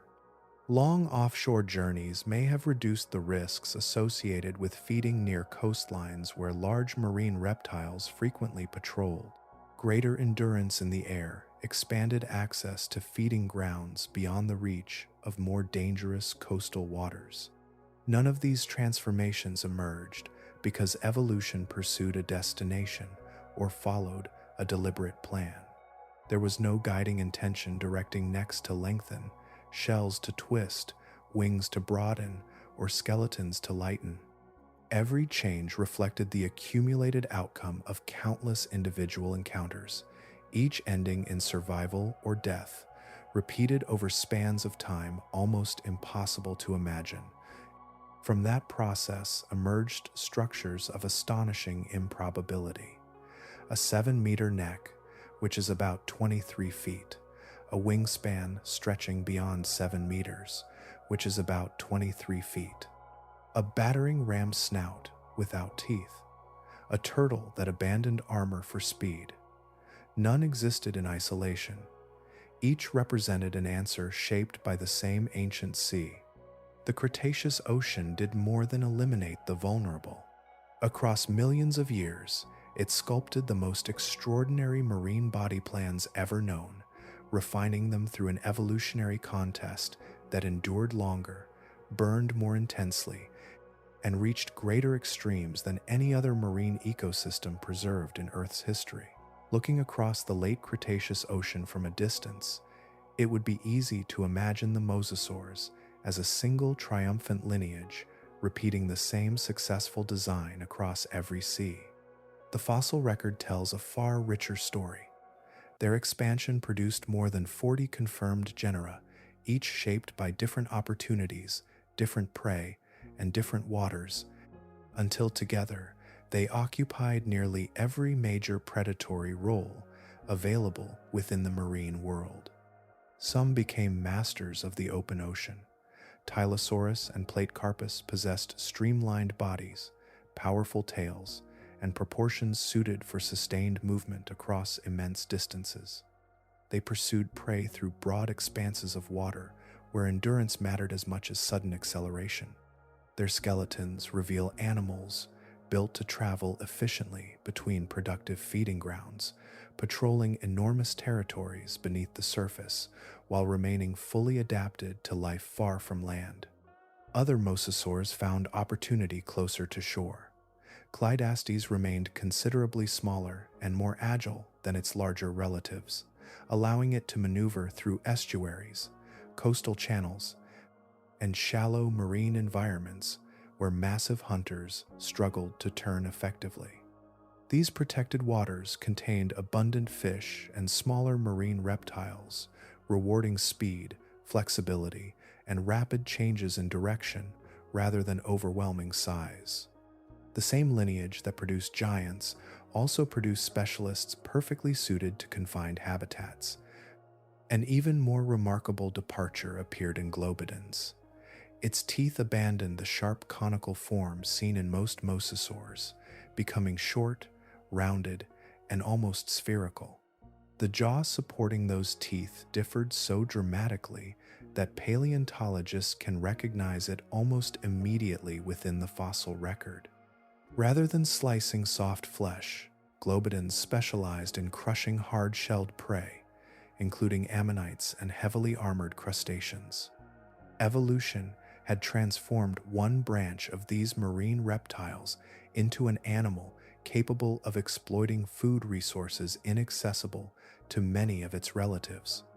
Evidence from deep marine sediments reveals another dimension of this diversity. Fossils belonging to certain mosasaurs occur within deposits formed far beyond continental shelves, suggesting species that regularly occupied pelagic environments extending into considerable depths. These discoveries indicate that some members of the group ventured through waters rarely visited by coastal specialists, expanding the reach of mosasaurs across vertical as well as horizontal space. By the closing chapters of the Cretaceous, several genera appear to have extended this flexibility even further. Fossil discoveries from river systems and brackish estuaries suggest that some mosasaurs adapted to freshwater environments for extended periods. Such habitats demanded tolerance for changing salinity while opening entirely new sources of prey. Rather than remaining confined to the open sea, these reptiles broadened their ecological influence into waterways connecting continents with the oceans beyond. Their geographical spread became equally extraordinary. Within approximately 30 million years of their first appearance, mosasaurs had colonized every major ocean on Earth. Fossils have been recovered from every continent, including Antarctica, demonstrating an expansion unmatched by nearly any other large marine reptile. Few vertebrate groups dispersed so rapidly while simultaneously diversifying into such an extensive collection of ecological specialists. Their bones also preserve hints of behavior beyond feeding alone. Healed bite marks upon skulls and snouts indicate repeated combat between members of the same species, suggesting territorial disputes or competition for mates. Shallow coastal deposits containing exceptionally young individuals imply that certain protected regions may have served as nursery grounds where newborn mosasaurs began life before entering open water. Combined with the behavioral complexity expected among squamate reptiles, these discoveries reveal animals responding dynamically to their environment rather than functioning as simple instinct-driven predators. Taken together, more than 40 genera occupying separate ecological roles provide structural evidence for the astonishing productivity of the Cretaceous Ocean itself. There was sufficient prey, distributed across enough habitats and depth ranges to sustain this remarkable diversity simultaneously. A modern comparison would resemble an ocean inhabited not by a single kind of killer whale, but by dozens of equally formidable, intelligent marine predators, each refined for a different style of hunting and a different region of the sea. Such abundance marked an ecosystem operating at extraordinary ecological capacity, sustained by environmental conditions that have found no true parallel before or since. The remarkable creatures that filled the Cretaceous seas were not isolated marvels appearing by chance. They emerged from an ocean whose foundations favored abundance on a scale almost impossible to imagine today. Before considering another giant hunter or another unusual survivor, it helps to look beneath them all, toward the living engine that supplied every mouth, every muscle, and every heartbeat throughout this immense marine world. Sunlight poured across broad, shallow seaways, stretching between continents, illuminating vast expanses where microscopic life flourished. Phytoplankton multiplied wherever warm water, generous light, and a continual supply of nutrients came together. The Cretaceous Ocean happened to unite these conditions over extraordinary distances. Warm seas accelerated biological productivity, while extensive continental shelves provided broad regions where nutrients remained available. Instead of isolated pockets of richness, immense marine landscapes continuously generated fresh organic matter, supporting food webs whose foundations remained remarkably productive across geological time. That abundance spread upward through every level of the ecosystem. Tiny drifting organisms nourished larger plankton, which sustained schools of fish, crustaceans, and cephalopods. Those animals became food for increasingly formidable predators. Each transfer lost energy, yet the foundation beneath remained so productive that enough biomass continued climbing through the food web to sustain enormous marine reptiles, giant sharks, vast turtles, and powerful bony fish simultaneously. Large predators demand extraordinary amounts of food simply to remain alive. In the Cretaceous Ocean, that demand could be met. Such richness carried another consequence. Animals capable of maintaining elevated metabolic activity consumed far more energy than similarly sized cold-blooded reptiles, yet they gained remarkable advantages in return. Greater endurance, faster growth, quicker responses, and prolonged pursuit all became possible when food remained plentiful enough to pay the energetic cost. Evidence suggests that Zoophactinus possessed a metabolism approaching this higher performance condition, allowing a giant bony fish to compete successfully against equally formidable marine reptiles throughout productive open waters. The same possibility has become increasingly important in understanding mosasaurs themselves. Isotopic analysis of their fossil teeth indicates that some species may have maintained body temperatures above the surrounding seawater rather than matching it exactly.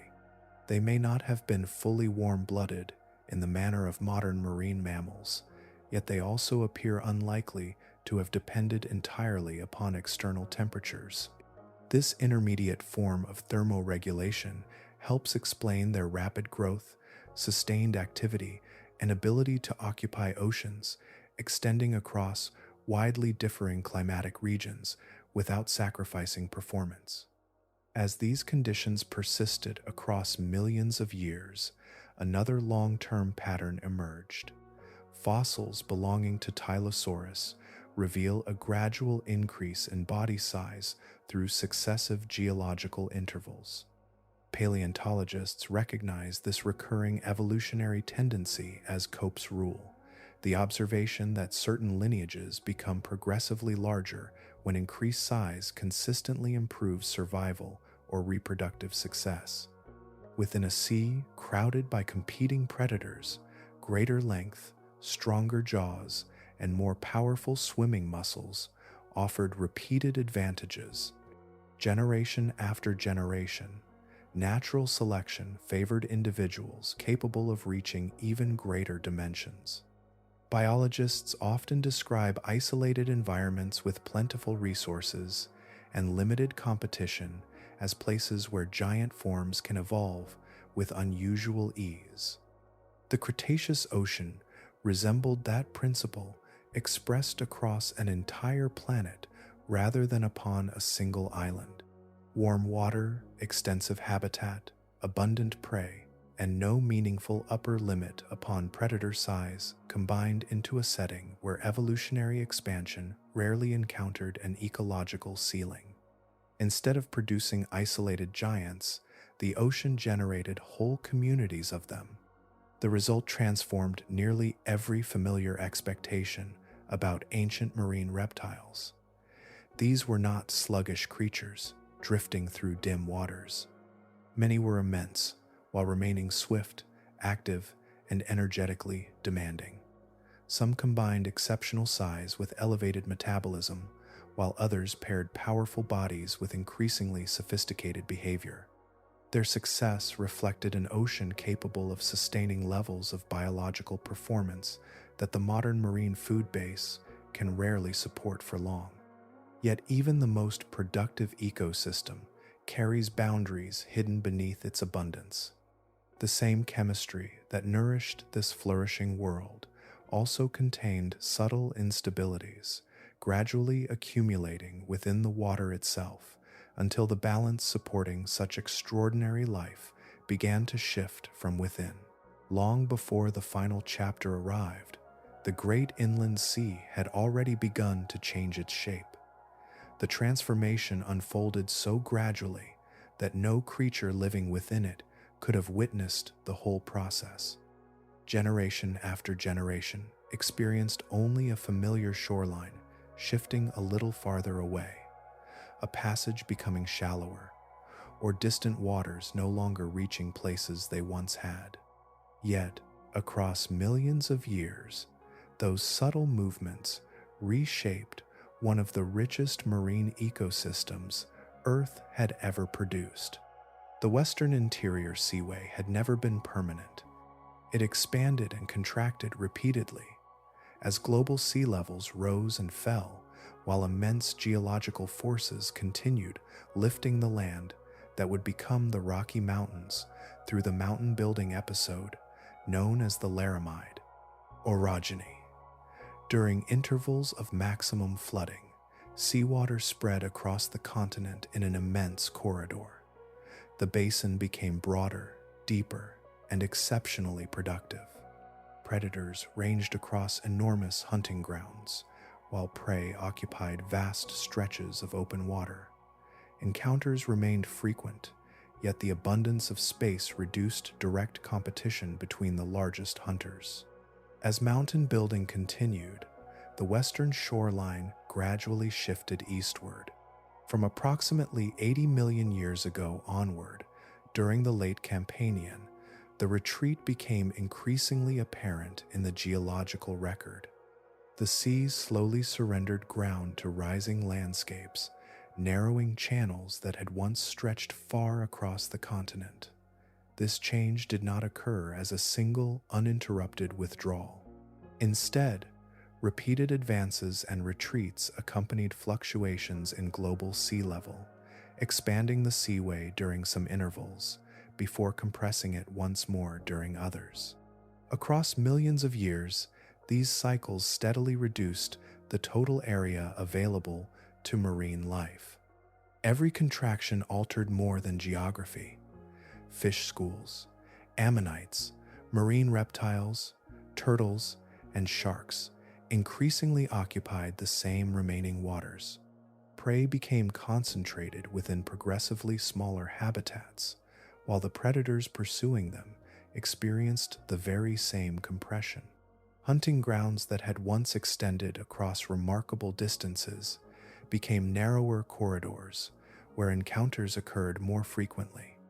The abundance supporting the ecosystem remained impressive, yet its distribution changed, placing growing pressure upon every large carnivore sharing the shrinking basin. Such conditions likely intensified competition among the many mosasaur lineages already occupying specialized ecological roles. Open water pursuit hunters, shell-crushing specialists, coastal ambushers, and deep-ranging species all depended upon access to sufficient prey. In a contracting sea, territorial disputes and competition for productive hunting areas would have become increasingly significant. Paleontologists have suggested that this environmental pressure may have encouraged the continued trend toward larger body size observed during the Campanian. Greater size offered advantages in dominance, access to resources, and contests between rivals inhabiting an increasingly crowded ecosystem. The changing geography also influenced the character of the water itself.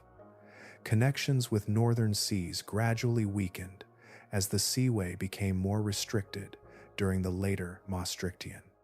Reduced exchange with colder Arctic waters altered regional circulation, allowing some areas to become warmer and saltier than before.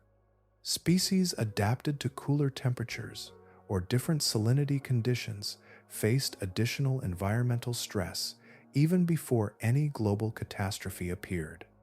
The ecosystem remained productive, but the balance sustaining it had become more delicate than during its greatest expansion. By approximately 70 million years ago, the western interior seaway had already retreated substantially from its greatest extent. Coastlines advanced inward from both east and west, steadily reducing the immense marine passage that had once divided the continent. By 66 million years ago, only a diminished remnant remained, preserving echoes of the extraordinary world that had flourished there for so long. The ocean that had supported giant reptiles, soaring pterosaurs, immense sharks, and countless other remarkable animals was no longer at the height of its power. Even so, life within those remaining waters had not faded into weakness. Predators still patrolled every level of the ecosystem. Competition remained relentless, and the food web continued operating with remarkable intensity despite its shrinking boundaries. The greatest marine ecosystem of its age was already approaching its natural conclusion through geological change, yet it remained astonishingly alive until the instant an entirely different force arrived, ending not merely an inland sea, but an ancient world in a single, immeasurably brief moment. Only after tracing the long history of this vanished sea does the central comparison become possible. The question is no longer which predator possessed the largest teeth or the strongest bite. It becomes a matter of structure, density, and the architecture of an entire ecosystem. When those elements are placed beside one another, the difference between the late Cretaceous Ocean and the contemporary world on land becomes remarkably clear. One of the best understood terrestrial environments from the closing chapters of the Cretaceous is the Hell Creek Formation of North America, dating from approximately 68 million years ago until 66 million years ago. It was the landscape inhabited by Tyrannosaurus rex, the largest confirmed land predator of its age.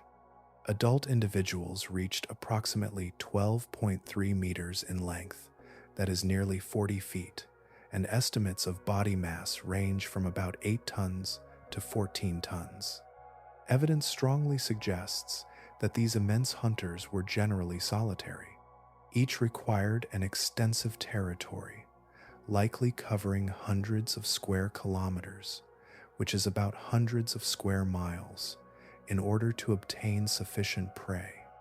Encounters with another predator of comparable size would have been uncommon, rather than routine. The terrestrial food web reflected that spacing. Large plant-eating dinosaurs such as Triceratops, Edmontosaurus, and Ankylosaurus formed the principal prey base beneath the apex predator. Smaller carnivorous dinosaurs occupied lower positions, creating a food web consisting of approximately 3 to 4 trophic levels. Energy moved upward through relatively few ecological steps before reaching the dominant hunter. The system was impressive, yet comparatively straightforward. The Western Interior Seaway operated according to very different rules. During the late Cretaceous, multiple apex predator genera shared overlapping ranges across the same marine landscapes.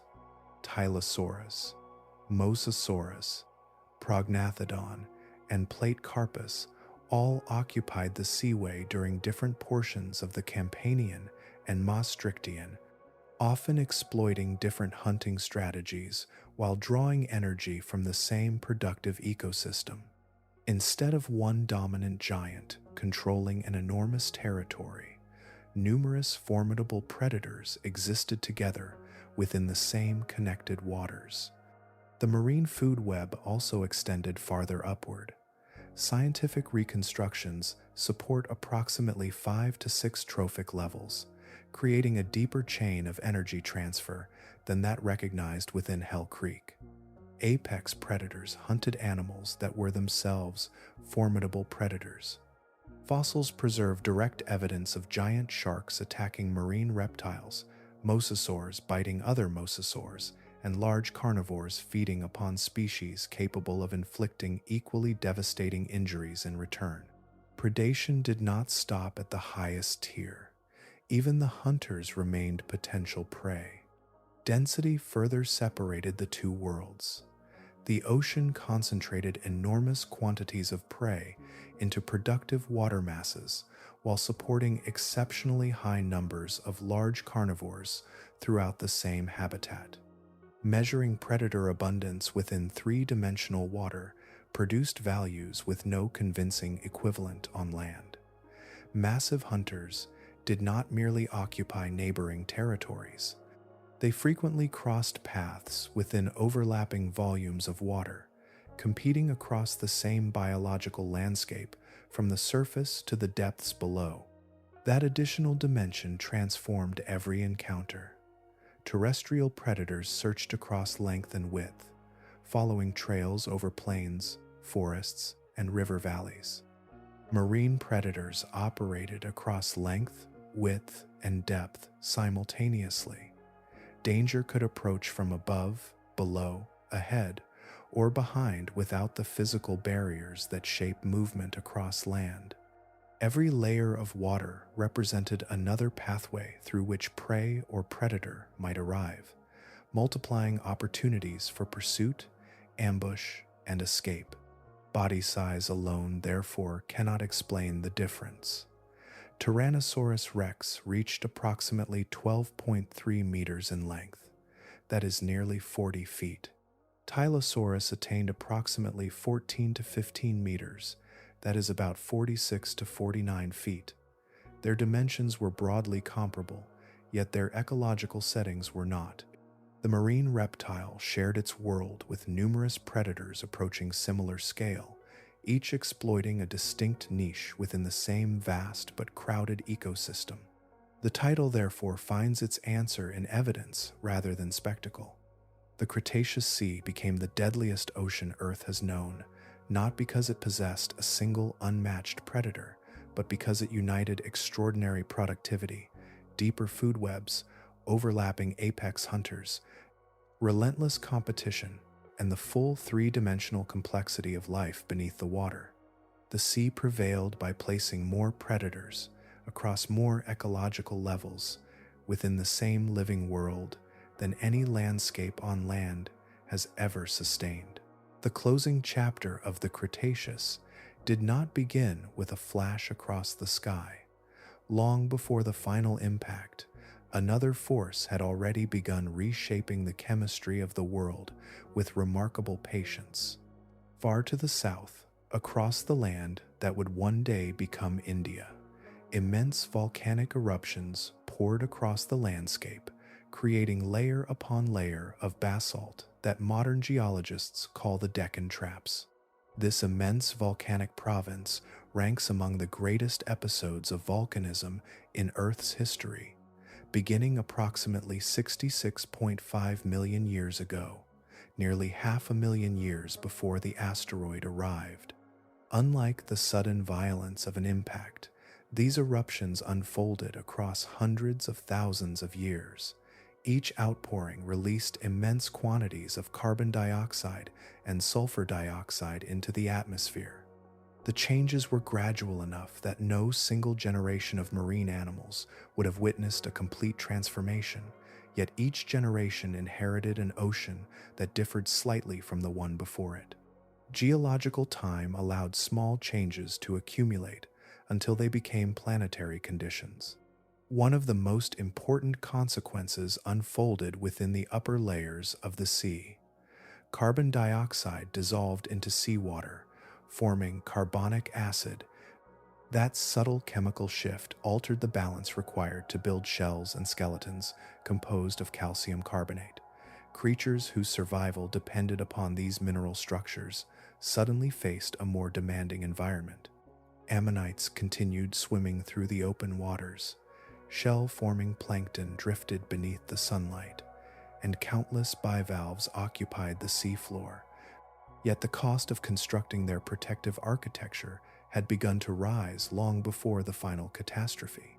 These tiny organisms carried importance far beyond their size. Shell-forming plankton formed the living foundation of vast marine food webs, converting sunlight into biomass that ultimately sustained fishes, reptiles, and apex predators. As their chemistry became more difficult to maintain, the effects rippled upward through every ecological level. The ocean remained productive, yet the resilience that had supported extraordinary abundance for millions of years was beginning to weaken around its edges. At the same time, another gradual transformation unfolded across the global climate.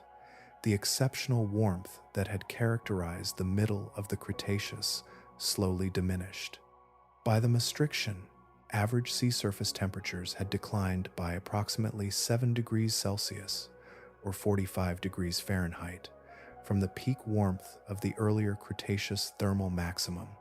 Waters that had once encouraged extraordinary biological productivity became less favorable in many regions, subtly reshaping migration, breeding, and competition throughout the marine world. The fossil record preserves hints that certain marine groups responded before the famous boundary marking the end of the age. Some lineages displayed measurable declines in diversity during the Maastrichtian itself. The contraction was uneven, varying among different organisms and different environments, yet the pattern suggests that portions of the ecosystem were already experiencing sustained pressure. The approaching crisis, therefore, unfolded against a background of gradual biological change rather than perfect stability. The largest mosasaurs still ruled these waters. Tylosaurus, Mosasaurus hoffmanni, and Prognathodon remained formidable hunters, commanding immense stretches of sea with the same powerful bodies that had come to define the late Cretaceous. Yet the broader picture had begun to shift. Total mosasaur diversity appears to have consolidated into fewer genera represented by exceptionally large species, a pattern consistent with increasing competition inside habitats that had slowly contracted over geological time. Even so, the ocean remained astonishingly active. Predators continued pursuing prey through every depth. Ammonites still traversed the water column, and food webs retained much of their former complexity. Nothing about this world resembled ecological collapse. Instead, it resembled a powerful engine operating under increasing strain, still capable of tremendous performance while carrying burdens that accumulated almost beyond notice. By the time the final day approached, the Cretaceous Ocean was therefore neither untouched nor defeated. It remained crowded with life, rich with predators, and governed by interactions refined across millions of years. Yet beneath that enduring vitality lay the accumulated influence of 500,000 years of volcanic change, gradually altering chemistry, climate, and resilience. The asteroid did not arrive to destroy a perfectly healthy ocean. It struck a world that had already been carrying an immense geological weight, one patient eruption at a time. Nothing within the Cretaceous world could have anticipated what arrived next.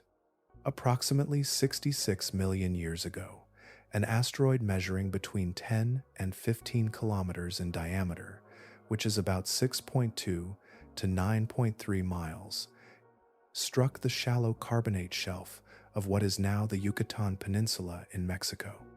It crossed space at approximately 20 kilometers per second, which is about 12.4 miles per second, carrying more momentum than any living creature or geological process on Earth could withstand. In a single instant, millions of years of ecological history encountered an event measured not in centuries or millennia, but in seconds.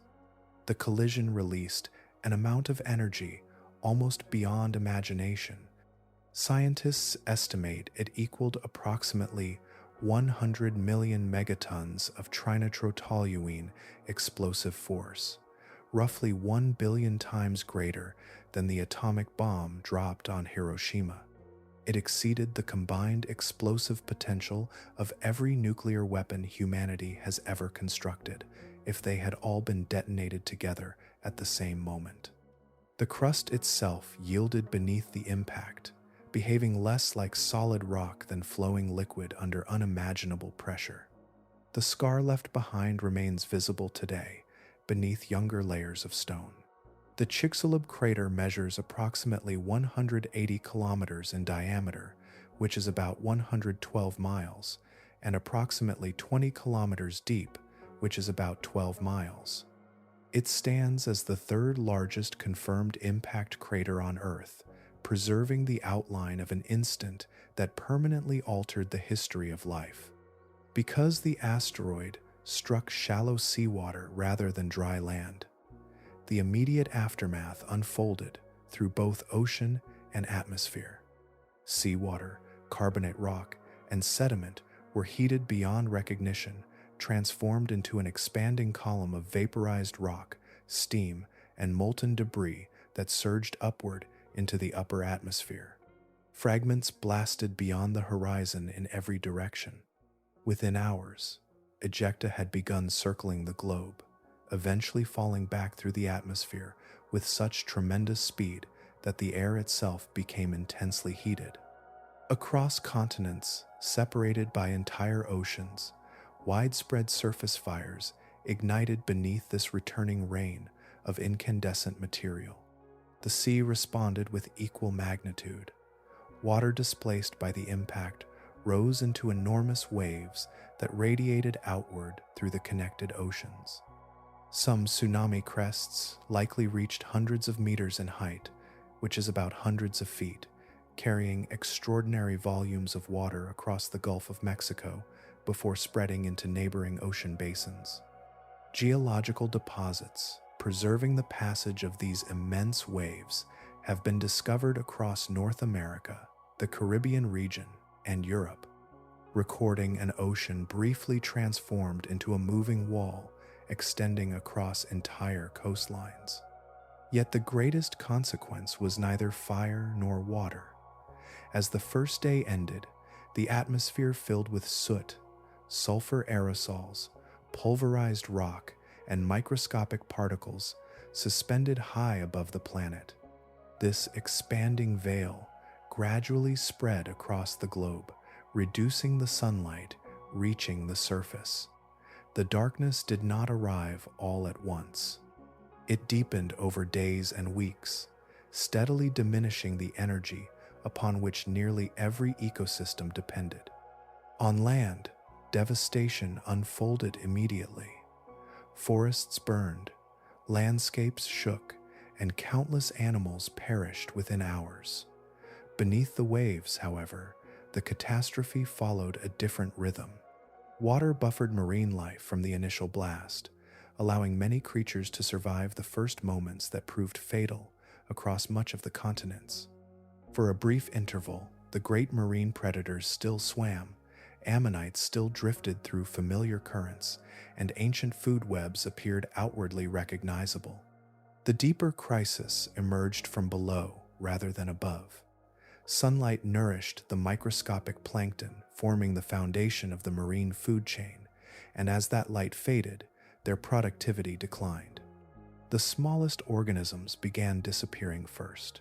Creatures that fed upon them soon faced dwindling resources, followed by the animals that hunted those consumers, and then by the immense predators occupying the highest levels of the ocean.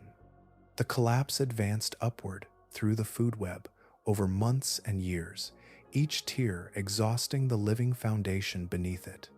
The final chapter of the Cretaceous Ocean was therefore not written by the impact alone. It became the story of an entire marine ecosystem, losing the smallest lives that sustained the greatest ones, until even the rulers of the sea found themselves drifting within a world whose abundance had quietly slipped away. The greatest loss within the ancient sea did not begin with the disappearance of its largest hunters. It began among organisms so small that billions could drift through a single patch of sunlit water without attracting notice. The asteroid did not strike down mosasaurs, plesiosaurs, or ammonites directly. Instead, it removed the living foundation that supported every heartbeat, every hunt, and every current of life across the ocean. Phytoplankton occupied that foundation. These microscopic organisms captured sunlight and transformed its energy into living matter, providing the first link in a chain stretching from drifting grazers to the greatest marine reptiles ever to exist. Every fish, every shell-forming animal, every predator ultimately depended upon this invisible abundance. Even the most formidable hunter owed its survival to countless generations of tiny producers floating near the illuminated surface. When dust, soot, sulfur, aerosols, and vaporized rocks spread through the atmosphere after the impact, sunlight faded across the planet. The upper ocean, once filled with light strong enough to sustain photosynthesis, became increasingly dim. Within weeks, phytoplankton populations entered a catastrophic decline. Evidence suggests that during the first year after the impact, much of the surface ocean experienced an almost complete collapse of these microscopic communities. The sea still held water, currents, and predators, yet its biological engine had nearly stopped. The consequences unfolded with relentless order. Zooplankton, sustained almost entirely by phytoplankton, soon found diminishing food.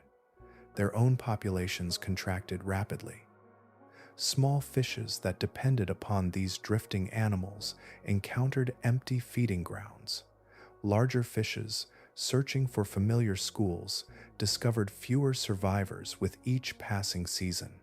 Every higher level inherited the losses of the one beneath it, producing a collapse that climbed steadily through the food web with extraordinary precision. For the immense predators of the late Cretaceous, this process offered almost no opportunity for adaptation. A mature Tylosaurus, reaching approximately 14 meters in length, that is nearly 46 feet, possessed extraordinary strength and speed. Yet those advantages depended upon frequent meals containing enormous amounts of energy. Its body could not retreat into prolonged dormancy. It possessed no biological mechanism capable of reducing its metabolism enough to endure years without abundant prey. As fish populations dwindled and other marine reptiles weakened, the countdown toward starvation had already begun. The changing climate deepened the crisis. Without normal levels of sunlight reaching the oceans, surface waters cooled rapidly. Regions that had remained characteristically warm throughout much of the Cretaceous approached near freezing conditions within only a few years. Animals adapted to millions of years of comparatively stable warmth suddenly encountered temperatures outside anything experienced during their evolutionary history. Species relying upon elevated metabolism or partial internal heat regulation found themselves facing shrinking food supplies while simultaneously confronting an increasingly hostile environment. Chemical conditions also continued to deteriorate.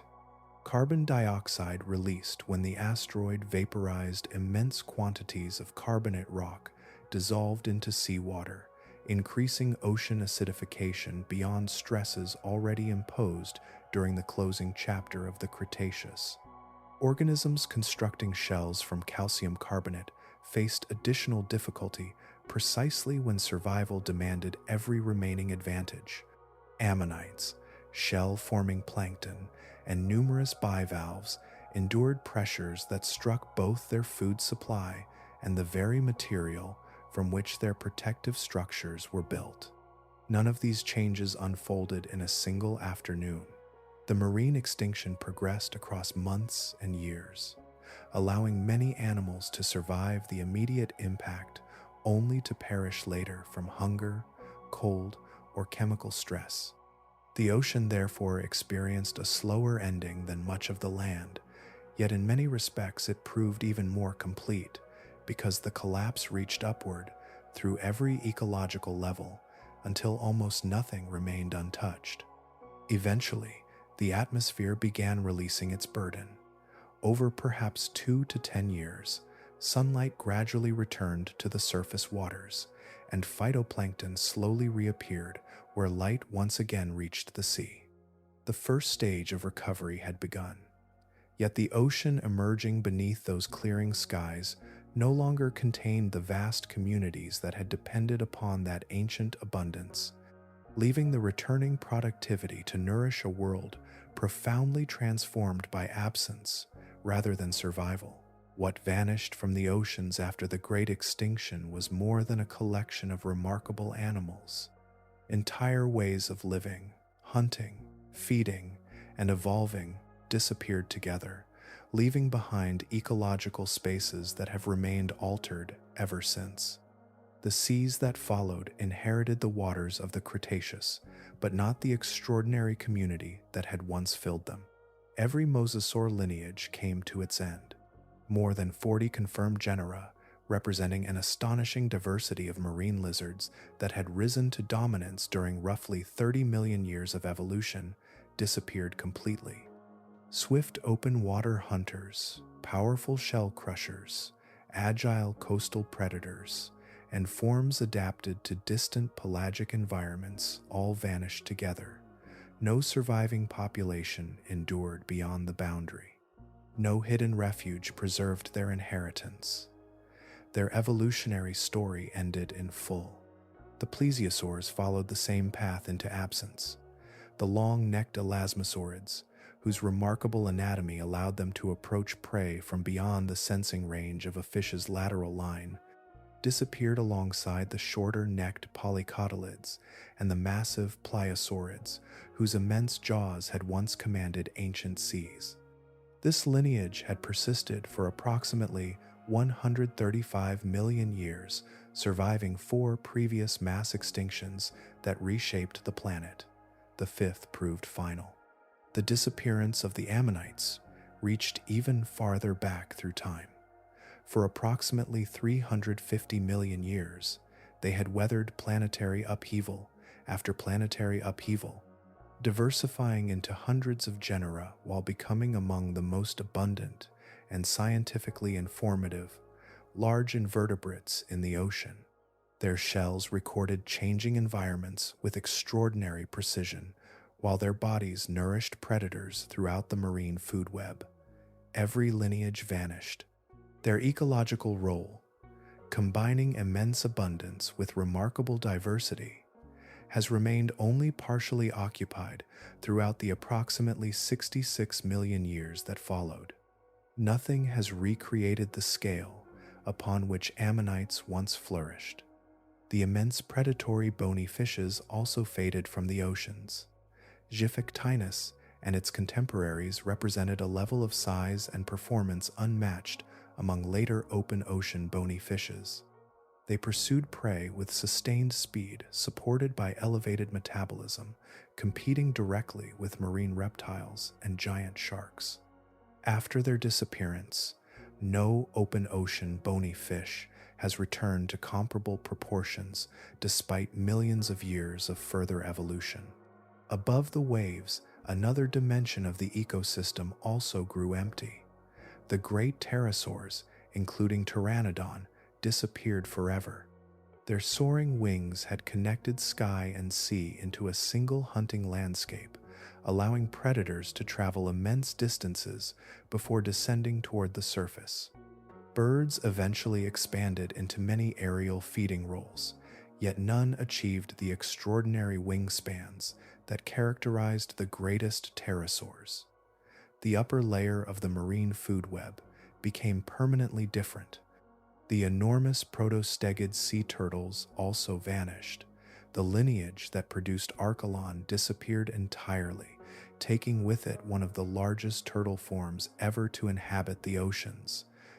Other sea turtle lineages survived, but they belonged to older branches of the turtle family tree and continued into the future with substantially smaller body sizes, occupying a transformed marine environment rather than restoring the old one. Life, however, did not disappear completely. Sharks endured despite severe reductions in diversity. Rays persisted. Numerous bony fish lineages survived, although generally at smaller sizes than those dominating the late Cretaceous seas. Certain sea turtles continued through the extinction, while marine crocodilians lingered for a comparatively brief interval. Much later, across approximately 10 to 15 million years of recovery, the first marine mammals gradually entered oceans that no longer belonged to reptiles. What never returned was the precise combination of conditions that had defined the Cretaceous world. Warm seas of exceptional productivity, overlapping communities of giant apex predators, extraordinary mosasaur diversity, enduring plesiosaur lineages, and oceans filled with countless ammonites belonged to a single geological chapter. When that chapter closed, evolution did not restore the previous arrangement. The oceans rebuilt themselves from the survivors that remained, following new pathways shaped by different opportunities, different competitors, and a living world forever changed by what had been permanently lost. Long before the Cretaceous seas reached their greatest abundance, sharks had already become veterans of planetary change. Their ancestry stretches back for approximately 450 million years, reaching into oceans unimaginably older than the world of mosasaurs. They appeared roughly 300 million years before the Cretaceous itself and endured through every one of Earth's 5 great mass extinctions. The catastrophe at the end of the Cretaceous struck them with tremendous force, reducing their diversity and eliminating many successful lineages, yet it did not erase them. They persisted because the qualities that had shaped their ancient history also prepared them for its darkest turning point. One of the most formidable sharks never witnessed the asteroid at all. Cretoxorhina, remembered for its blade-like teeth and immense power, had already disappeared approximately 7 million years before the final extinction. Its decline appears closely tied to the rise of increasingly dominant mosasaurs, whose expanding diversity transformed marine ecosystems and intensified competition for the same large prey. Ecological displacement accomplished what the asteroid never needed to finish. By the time the sky changed forever, the Ginsu shark had already become part of the fossil record. The sharks that remained carried a different collection of strengths. Their bodies were capable of remarkable metabolic flexibility. During prolonged periods without food, many sharks can greatly reduce their energy demands, slowing internal processes and surviving for extended intervals on stored reserves. Rather than maintaining relentless activity, they can endure scarcity through patience. The great marine reptiles of the Cretaceous followed a different biological path. Their elevated metabolism supported exceptional hunting performance, but it also demanded a steady supply of prey. When the food web unraveled beneath them, that same performance became increasingly difficult to sustain. Their diets also granted another advantage. Many surviving shark groups were broad generalists rather than narrow specialists. They could consume carrion drifting through the water, shell-bearing animals on the seafloor, sluggish bottom dwellers, weakened fish, and whatever edible resources remained after normal ecological relationships had collapsed. This flexibility allowed them to shift with changing conditions instead of depending upon the continued success of a single prey community. In an ocean where abundance had become rarity, versatility proved more valuable than perfection. Depth offered additional protection. Certain shark species occupied waters far below the brightest layers of the sea, where the immediate collapse of surface productivity spread more gradually. These deeper habitats were not untouched by the global crisis, yet they experienced its consequences with greater delay. Time itself became a resource. Every additional season before complete food scarcity increased the chance that a lineage might endure until recovering ecosystems began producing new opportunities. Body size also influenced survival. Smaller sharks required substantially less food than the immense predators that had ruled the late Cretaceous seas. Maintaining a modest body demanded fewer calories, allowing limited resources to stretch much farther. The largest hunters, whether reptile or shark, faced a harsher mathematical reality. Vast bodies required vast energy, and the disappearing food supply could no longer meet those demands. Gigantism, once rewarded by extraordinary productivity, became an increasing burden. The remarkable biological qualities that had elevated mosasaurs into dominant hunters ultimately worked against them. Their probable ability to maintain body temperatures above surrounding seawater, their sustained activity, and their high metabolic requirements made them extraordinarily effective while prey remained abundant. Once the foundation of the food web collapsed, those same advantages transformed into liabilities. They could not simply slow themselves to match a diminished world. The history of this extinction reveals a lesson that appears almost paradoxical. Dominance within a thriving ecosystem does not guarantee endurance when that ecosystem fails. The characteristics that create an apex predator during times of abundance may become the very characteristics that hasten its disappearance during prolonged scarcity. The oceans did not preserve the strongest hunters because they had once stood at the summit of the food web. They preserved the lineages capable of changing with a world that no longer resembled the one in which they had first flourished. Across hundreds of millions of years, adaptability has remained the more enduring inheritance.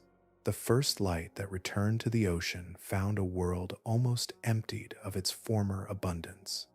Microscopic phytoplankton gradually reappeared within years to decades, reclaiming the sunlit surface where photosynthesis could begin again. Yet the immense network of life that had once depended upon them no longer existed.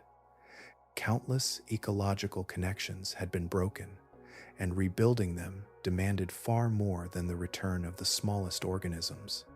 It required time measured not in generations, but in geological ages. Recovery unfolded unevenly across the planet. Some regions regained biological productivity sooner than others, while heavily damaged basins recovered at a slower pace. Geological evidence indicates that export production in areas corresponding to the modern Gulf of Mexico and the northern Atlantic Ocean required approximately 300,000 years before returning to quantities comparable with those of the late Cretaceous. Nutrients once again drifted through the water column, microscopic life expanded, and food slowly accumulated upward through successive levels of the marine community, but the process resembled careful reconstruction rather than a simple return. During the earliest part of the Paleocene, the oceans belonged largely to survivors that demanded comparatively little from their surroundings. Small fishes became widespread. Generalist sharks searched across many habitats for whatever nourishment remained available. Surviving sea turtle lineages continued through the changed seas, while marine crocodilians persisted in suitable coastal environments. At the same time, many groups of bony fishes diversified rapidly. The disappearance of the dominant marine reptiles removed an immense source of predatory pressure, allowing countless smaller lineages to explore ecological opportunities that had previously been difficult to occupy. Even so, enormous vacancies remained. The great hunting roles, once filled by mosasaurs and plesiosaurs, stood remarkably empty. No immediate successor emerged to command the upper levels of the marine food web. For millions of years, the oceans contained fewer gigantic predators, not because those positions were unnecessary, but because evolution could not simply replace an entire radiation overnight. Every adaptation that had once defined those extraordinary reptiles had vanished alongside them. Eventually, another lineage began a journey that echoed an older story. Approximately 52 to 50 million years ago, early whale ancestors appeared in the fossil record. These animals descended from land-dwelling even toad-hoofed mammals related to the ancestry of modern hippopotamuses. Generation after generation, they ventured farther into coastal waters, gradually reshaping limbs, hearing, breathing, and swimming until life on land was left behind. Their transformation mirrored the earlier transition that had once carried ancestral mosasaurs from shorelines into the sea, demonstrating that evolution can arrive at similar destinations through entirely different families. Those first whales, however, were modest in scale. They bore little resemblance to the immense marine reptiles that had dominated the Cretaceous seas. Tens of millions of years passed before whales evolved into the giant hunters and colossal filter feeders familiar today. The rebuilding of marine ecosystems unfolded with extraordinary patience, requiring spans of time that exceeded the entire reign of many successful prehistoric groups. The modern ocean, therefore, represents not a continuation of the Cretaceous world, but a reconstruction assembled from surviving branches of life's history. Great white sharks, killer whales, sperm whales, enormous baleen whales, rays, sea turtles, and countless fishes occupy ecosystems shaped by survivors rather than by those that disappeared. Their relationships developed under different environmental conditions, different competitors, and different evolutionary opportunities. Fragments of the vanished world nevertheless endure. Sea turtles still cross entire oceans. Sharks continue following lineages far older than the dinosaurs themselves. Whales retraced an ancient pathway from land into the sea, proving that evolution never entirely abandons successful ideas. The great Cretaceous Ocean did not return after its collapse, yet echoes of its history remain alive within the descendants that still travel Earth's waters, carrying distant memories of a world that vanished while leaving behind the foundations of the ocean we know today. Some histories never truly disappear. They remain hidden inside living bodies, ancient rocks, and familiar coastlines, waiting for someone to recognize patterns that have endured across unimaginable spans of time. Although the Cretaceous Ocean itself vanished, fragments of its design continue moving through the modern world, carrying traces of an age whose greatest inhabitants have long since passed into stone. Among the clearest living echoes is the leatherback sea turtle, the largest turtle alive today. Mature individuals can approach 900 kilograms in mass and exceed 2 meters in length, which is about 6.6 feet. Unlike most living sea turtles, the leatherback does not possess the heavy bony shell often associated with its relatives. Instead, it carries a lighter, more flexible covering that recalls the broader evolutionary direction once followed by the lineage that included Archelon. Although much smaller than that immense Cretaceous swimmer, reaching roughly 1/4 of its ancestors' estimated mass, the leatherback preserves an open ocean body plan that has endured through profound planetary change. Each time one rises through Atlantic swells, it carries forward an anatomical story whose origins reach back into the Cretaceous seas. Sharks preserve another remarkable inheritance. The streamlined body, lightweight cartilaginous skeleton, continuously replaced teeth, and extraordinary organs known as the ampullae of Lorenzini remain defining characteristics of many modern pursuit hunters. These specialized sensory structures detect faint electrical fields produced by living animals, allowing sharks to locate prey even when visibility is poor. The same overall blueprint can be recognized in the fossil remains of Cretoxorhina. Although that formidable hunter vanished long before the asteroid arrived, its essential design survives today in swift oceanic predators such as the shortfin mako shark and the great white shark. Millions of years have refined details, yet the underlying architecture remains strikingly familiar. Mosasaurs themselves left no surviving descendants, but their closest living relatives still walk upon land. Modern monitor lizards preserve features that once belonged to the same broader evolutionary lineage. Their deeply forked tongues gather chemical particles from the air before transferring them to specialized sensory organs within the roof of the mouth. Their muscular tails provide powerful propulsion through water as well as balance on land. Their intelligence, persistence, and calculated ambush behavior offer faint reflections of abilities that reached extraordinary expression in giant marine hunters such as Tylosaurus. The ocean no longer holds those reptiles, yet their distant cousins continue demonstrating what that lineage was capable of becoming. The legacy of mosasaurs extends beyond biology into the history of science itself. In 1766, a remarkable fossil discovered near the Meuse River in the Netherlands challenged long-accepted assumptions about the natural world.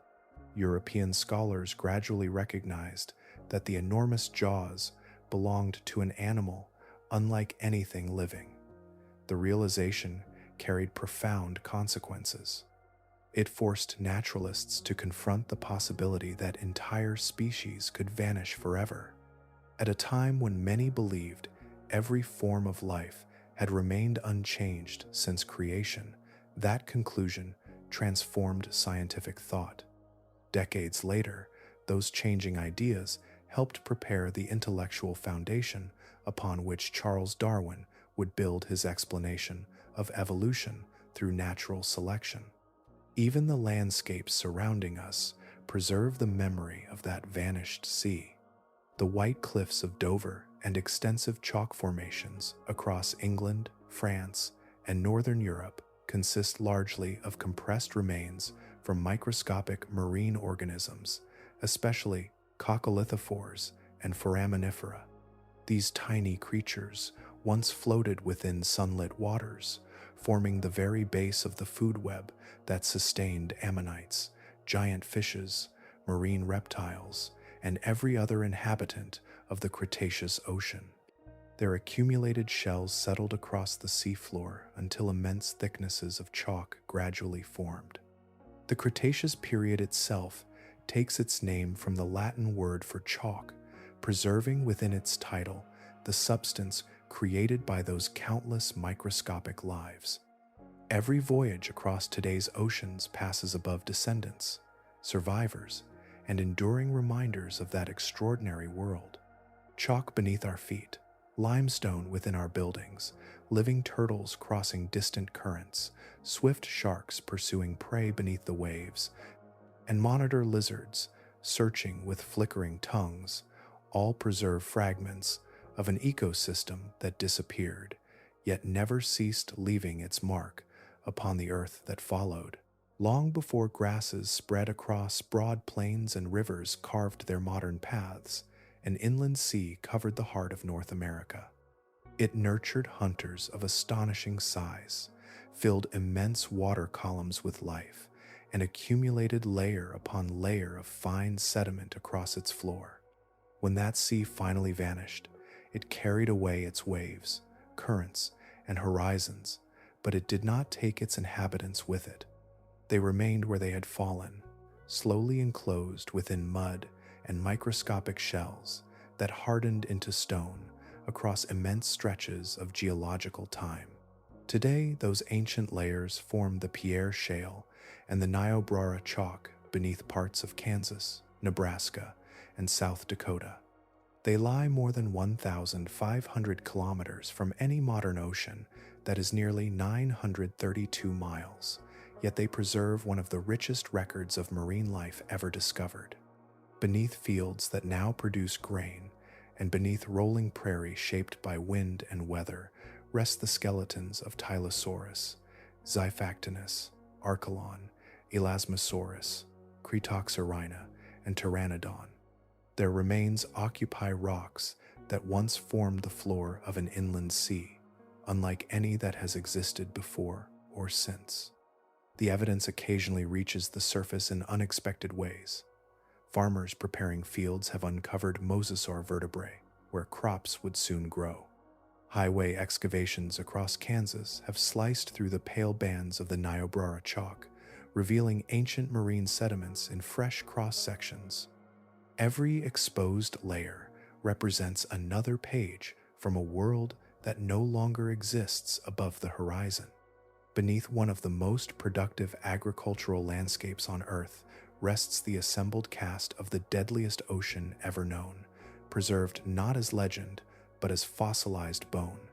Those remains have endured for approximately 80 to 90 million years. They witnessed the retreat of the western interior, seaway, and the gradual rise of the Rocky Mountains.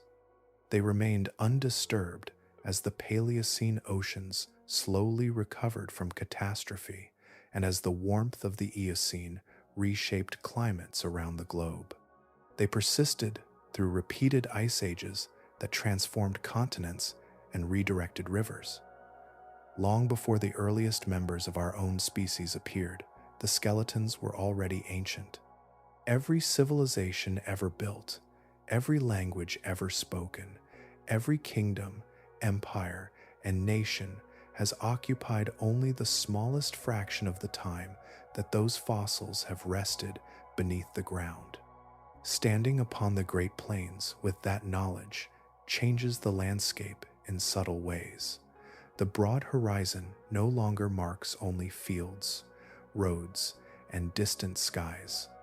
Beneath every step lies the memory of open water extending farther than sight, filled with layered food webs, immense reptiles, swift fishes, soaring hunters, and countless microscopic organisms whose accumulated shells would one day become the stone itself.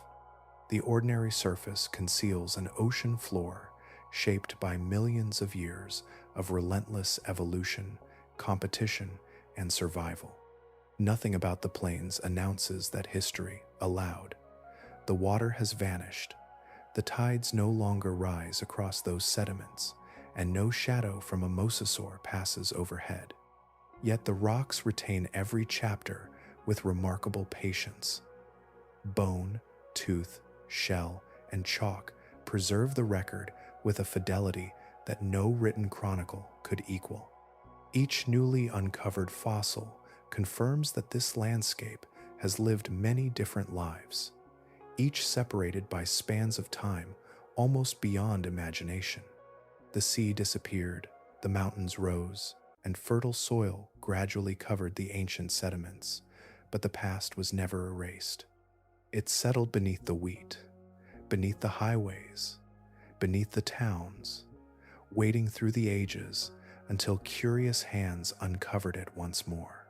The greatest ocean Earth has ever known did not vanish without leaving a trace. Its waters withdrew, yet its bones remained, carrying the memory of an extraordinary world beneath a landscape that now seems timeless precisely because its history runs so impossibly deep. Worlds do not disappear because they are unimportant. They disappear because the planet itself never remains the same for very long, at least when measured across geological time. The deepest lesson carried by the Cretaceous Ocean is found not only in the animals that swam through it, but in the astonishing impermanence of environments that once seemed as enduring as the continents themselves. The western interior seaway remained part of North America for roughly 34 million years. That span is longer than the time separating the Cretaceous Paleogene extinction from the present day. For countless generations of marine life, its broad waters were not a temporary flood or a passing chapter. They were simply the world. Shorelines shifted, currents wandered, and species evolved within boundaries that seemed permanent because no individual creature could witness the changes unfolding across millions of years. Yet, the sea eventually withdrew, the land slowly rose, and the basin became dry ground. Nothing about its former coastline survives except the rocks and fossils left beneath the surface. The reign of the mosasaurs followed a similarly immense measure of time. For approximately 30 million years, these marine lizards refined their place at the summit of the oceanic food web. That interval exceeds the entire history of human ancestry after the earliest known hominins appeared. Their bodies became larger, their hunting strategies more specialized, and their diversity expanded across warm seas that stretched around much of the globe. Today, their closest living relatives are monitor lizards, represented most famously by the Komodo dragon on islands within Indonesia. The connection is unmistakable through anatomy and ancestry, yet the distance between them is almost beyond imagination. Even more remarkable were the ammonites. Their lineage endured for approximately 350 million years, surviving 4 previous mass extinctions while continents assembled and separated, climates transformed, and countless other groups emerged before fading away. They became one of the defining inhabitants of ancient oceans, occupying ecological roles across an extraordinary range of forms. After the extinction at the end of the Cretaceous, that long history stopped. No later lineage recreated their abundance or their ecological presence on a comparable scale. Their disappearance remains one of evolution's most enduring absences. Nothing in the evidence suggests that the Cretaceous Ocean was collapsing simply because its design had reached a natural conclusion. Earlier pressures had certainly accumulated. Volcanic activity had altered ocean chemistry, habitats had shifted, and ecosystems had become increasingly strained. Even so, the seas remained rich with life, layered with predators, and sustained by intricate biological relationships. The impact from space introduced a force entirely unrelated to the evolutionary success or failure of the organisms living below the surface. It was an external event, indifferent to every adaptation that had taken millions of years to assemble. That recognition carries an unusual weight. Evolution does not promise permanence, and dominance offers no protection from circumstances beyond biology itself. A lineage may flourish for millions of years, filling every available niche, only to encounter conditions unlike any faced before. Survival depends not only upon adaptation, but also upon chance, timing, and the unpredictable history of the planet moving through the wider solar system. Had events unfolded differently, the future of those oceans might also have been different. Science cannot know how long mosasaurs, plesiosaurs, or ammonites would otherwise have persisted, only that the ecosystems supporting them were still functioning when the final catastrophe arrived. Their disappearance was not written into the fabric of evolution from the beginning. It became reality through a particular sequence of geological events that can now be traced only through stone. The ocean held no awareness that its greatest age was approaching its conclusion. Countless predators continued to hunt, countless prey continued to drift through familiar waters, and generation followed generation beneath skies that appeared unchanged. The rhythms of that ancient sea endured until the planet itself changed course, leaving behind a record measured not in memory, but in rock. There is one final lesson resting beneath all the bones, all the chalk, and all the vanished coastlines. It is not merely a lesson about ancient reptiles or extinct seas. It is a lesson about what an ocean becomes when every level of its living architecture is allowed to develop across immense spans of time.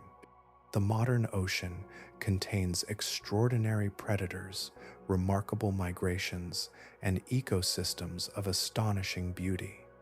Yet, compared with the seas of the late Cretaceous, it is a simpler place.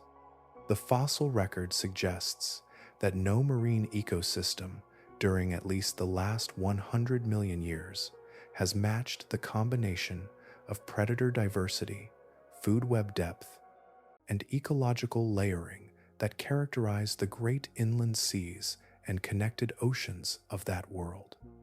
Part of that difference reflects the legacy of the Cretaceous Paleogene extinction.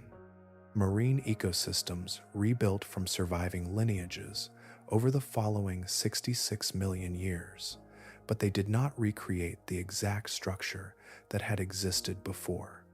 During the most recent centuries, another change has unfolded. Human activity has greatly reduced many of the ocean's largest animals. Great whales were hunted across much of the world. Large sharks declined in many regions. Numerous top predatory fish became less abundant as industrial fishing expanded. Although these changes differ profoundly from the catastrophe that ended the Cretaceous, they likewise simplify ecological relationships by reducing the abundance of animals occupying the uppermost levels of marine food webs. The ancient sea, therefore, offers more than a collection of spectacular fossils. It provides a rare scientific glimpse of an ocean operating near the fullest expression presently known from the geological record. Predators occupied the surface, the open water, the middle depths, and the seafloor. Competition unfolded between animals of comparable size. Prey evolved alongside multiple kinds of hunters rather than only one dominant form. Each adaptation encouraged another, weaving an evolutionary conversation that continued for millions of years without interruption. From that perspective, the fossil record becomes more than a catalog of extinction. It becomes evidence of possibility.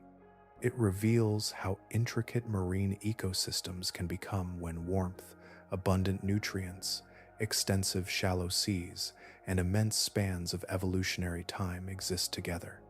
The astonishing anatomy of mosasaurs, the endurance of plesiosaurs, the abundance of ammonites, and the diversity of enormous fishes were not isolated curiosities.